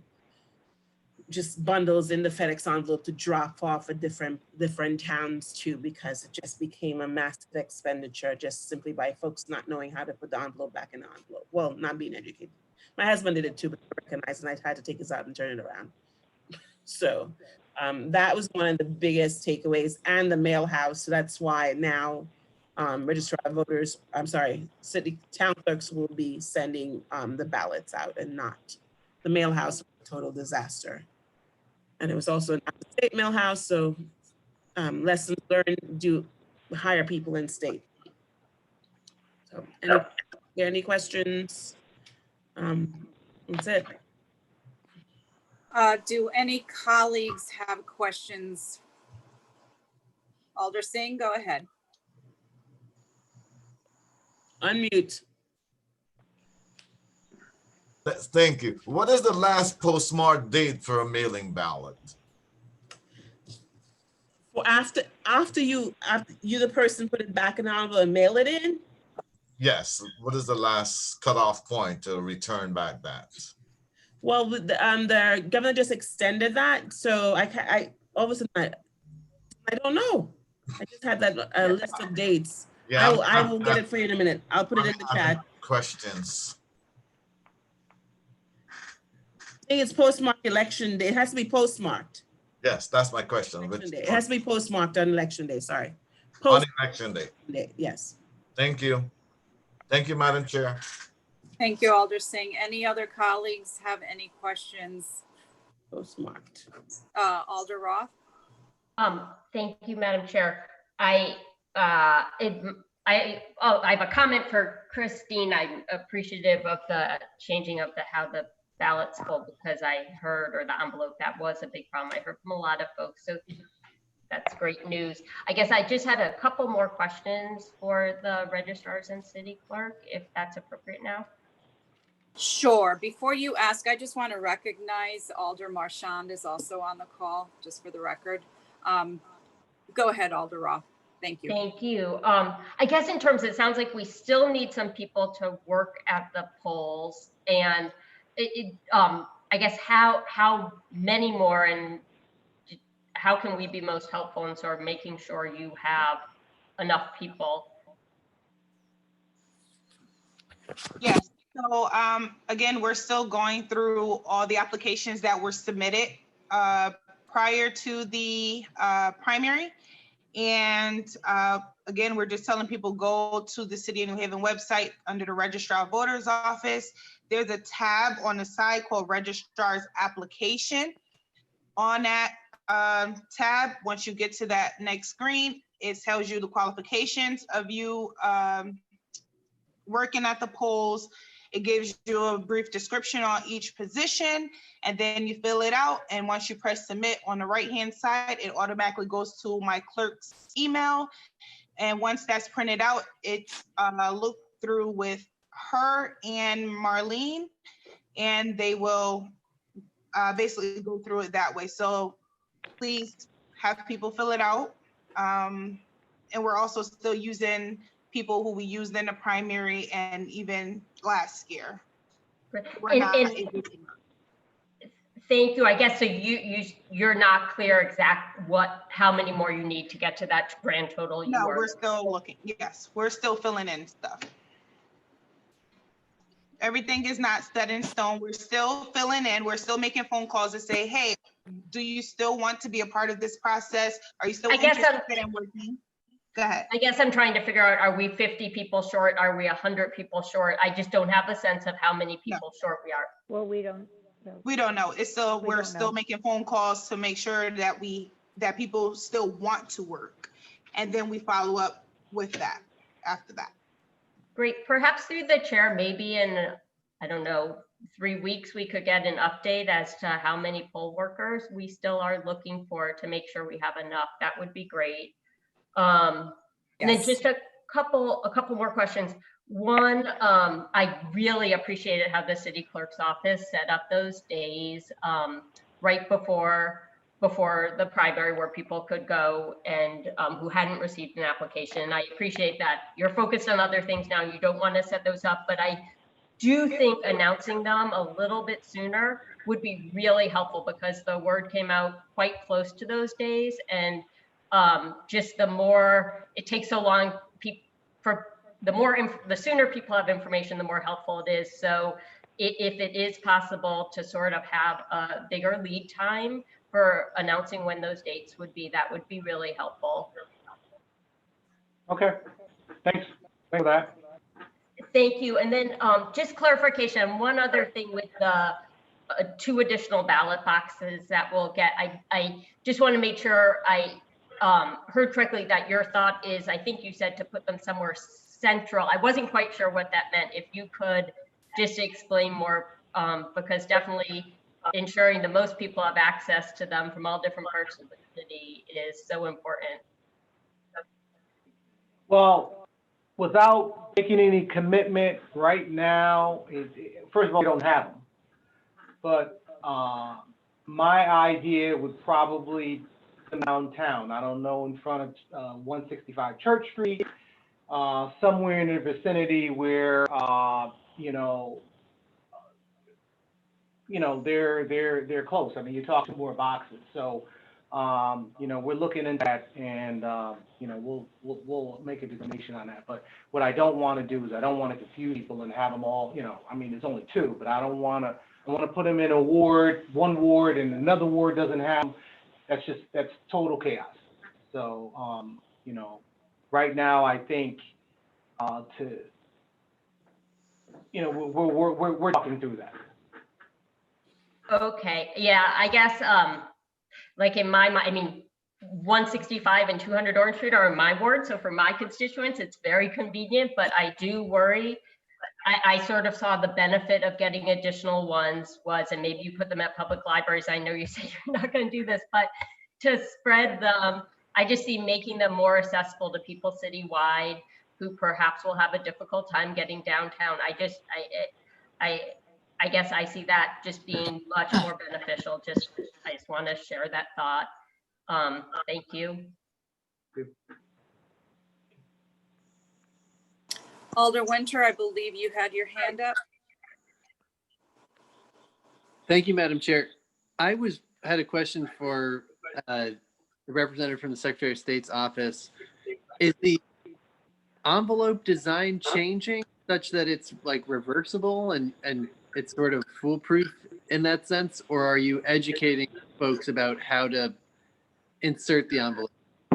Not, there's a window. It's a window, right? So we're trying to get, without the window, the address of the city clerk. Instead of the window, right, need to have the address. So instead of the window where you flip it, even even if the ballot doesn't change, you won't have to worry about people not flipping to show the address in the window. The window itself will be no longer a window, but the address of the clerk's office. Okay, got it. Okay, great. So the envelope is changed to eliminate No, that's too much. It's because the thing is that it's just people didn't flip. And even if you educate people, they still may not flip it. Okay. Having the address on the envelope, the people, it goes, right. And that was the major issue, literally. You did not know, and if the person put their return address and you knew it was from, Hanover or Stanford or wherever, but if there was no return address, these go into a safe, and if elections is close and you have to go to court to open them up. Right. So that's what we don't want to do. So instead of the window, put the address, because the towns are sending the ballots out. So their address will be instead of the window. So you don't have to, just put it in an envelope. Either way, the address is on there and it's prepaid. So you don't need a stamp. You don't need to look for anything. The address is there. Okay. Thanks for clarifying that. Yeah. And then, we don't want to be sorting literally 20,000 ABs in the Secretary of State's office. yeah, and then for the city town clerk, I would just second Alder Roth's suggestion that like maybe there's a sort of agnostic location like a library where it's clear that we're trying to balance where we're putting additional boxes with not favoring one part of the city. Because I do think that having additional boxes makes sense insofar as they're distributed. But I do appreciate you clarifying that downtown, we have one that's ADA accessible and one that's curb accessible. That's very helpful to know. Thank you. All set, Alder Winter? Yes, thank you, Madam Chair. Okay.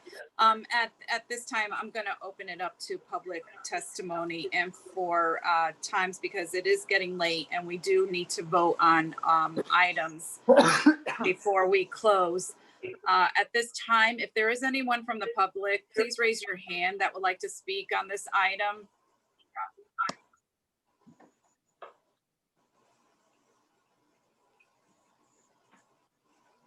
Hello, it's Miriam Grossman again. 152 Temple Street. I'm calling because I voted in person at the primary. I called registrar of voters. I encountered some unmasked behavior on the part of either workers or volunteers, masks lowered in the polling place. And then when I passed by a room where there was no voting activity, but people working, I saw unmasking. And there was a picture of it in New Haven Independent of people working unmasked in close proximity. And how are we going to make sure that, and I did call the registrar of voters right after I left, but how do we make sure that that doesn't happen anymore? That everyone who's working, in view of the public or with the public is going to be wearing their masks during their shifts. Okay, so I don't recall getting the complaint. I called that day. I called right after I left. I called the registrar, it was early in the afternoon. Okay, so from what because your phone is going in and out for me, but I called in the early afternoon. Okay, so for what I grasped out of your complaint was the workers not wearing their full armor. Right. So we told them at the meeting that it is mandatory that they do wear their mask while there's an elector in the facility. And if that did not happen, again, please send me an email if you cannot get in contact with me. We offer gloves, face shield, and gowns. They're not mandatory to wear. But the mask is. So if they didn't wear the gowns and all of that stuff. I don't care about that. I want the mask, right? But also, why was that picture independent of the person in the independent, someone counting absentee ballots without a mask on? And that went into the newspaper. I'm sorry, I did not see that. And I will make sure that I tell that at my training and my moderators are aware of that. And if it happens again, that they must be sent home. And something is done about it. Thank you. I guess I did call right after it happened, but yeah, thank you. Okay. Thank you, Ms. Grossman. Is there anyone else from the public that would like to speak on this item? Please raise your hand. I need to go to the front.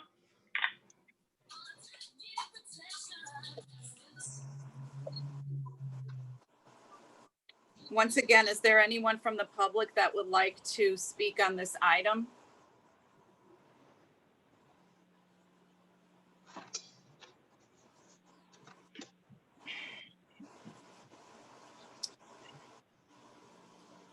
I don't see any hands up. Is there anyone that would like to speak on this item from the public?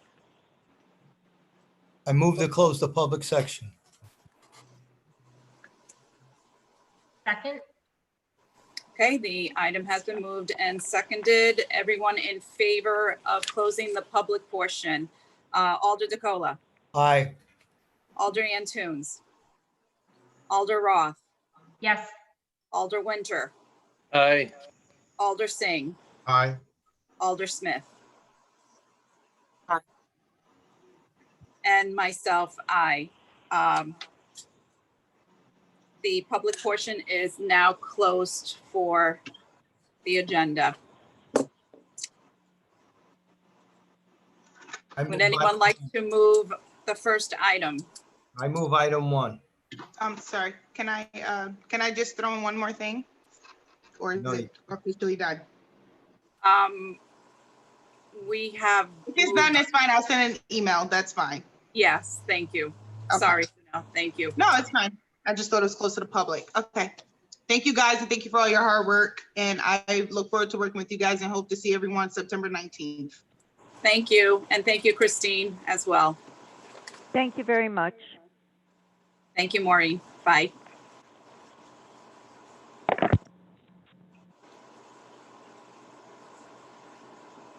Okay, the first item has been moved and seconded. Alder DeCola, I believe there is an amendment that we will need to vote on. Yes, my amendment is to read Order of the New Haven Board of Alders establishing a residential parking zone from 32 to 128 Morris Avenue. Okay, do I hear a second? Second. Okay, this is on the amendment only. It's been moved and seconded. We are just voting at this moment on the amendment only. All in favor of the updated amendment to change the address numbers? Alder DeCola, are you in favor? Yes. Alder Antunes? Alder Roth? Yes. Alder Winter? Yes. Alder Singh? Yes. Alder Smith? And I'm a yes as well. So the yeas have it. The amendment moves. Now we will vote on the item as amended with that update. Do I hear a motion?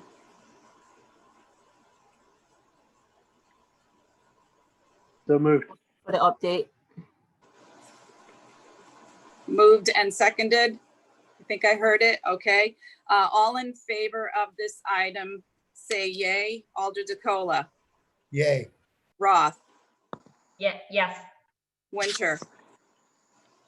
Yes. Singh. Yay. Smith. And Festa, yes. Okay, the item has been approved. We will move to item number 2. Do I hear a motion to move the item? I move the item. Second. Item has been moved and seconded. Any discussion on this item?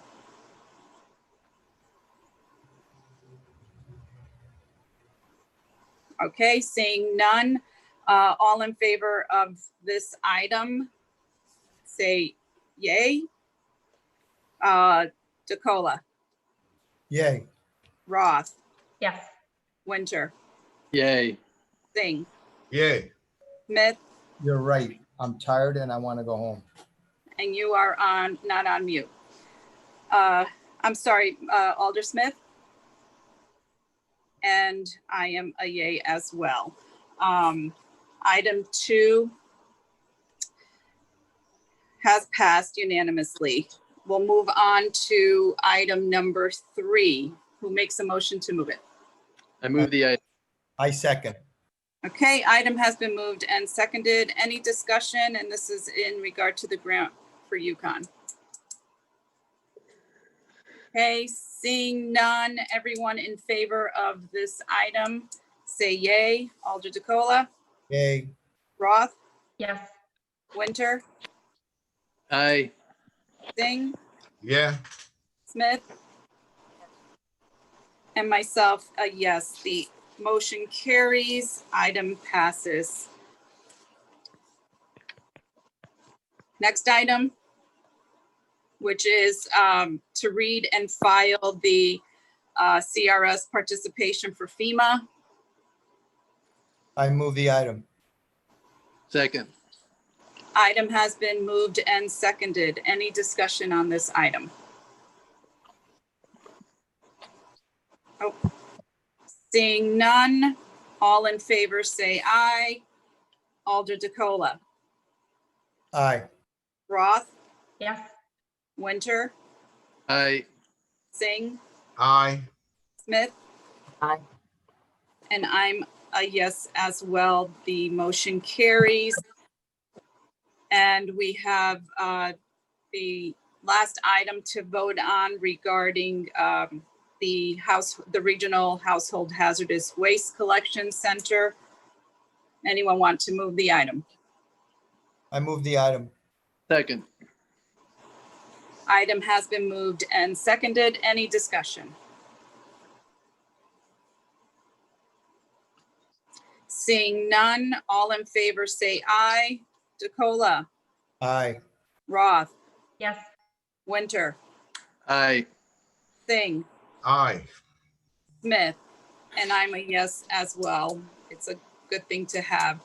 The motion carries favorably.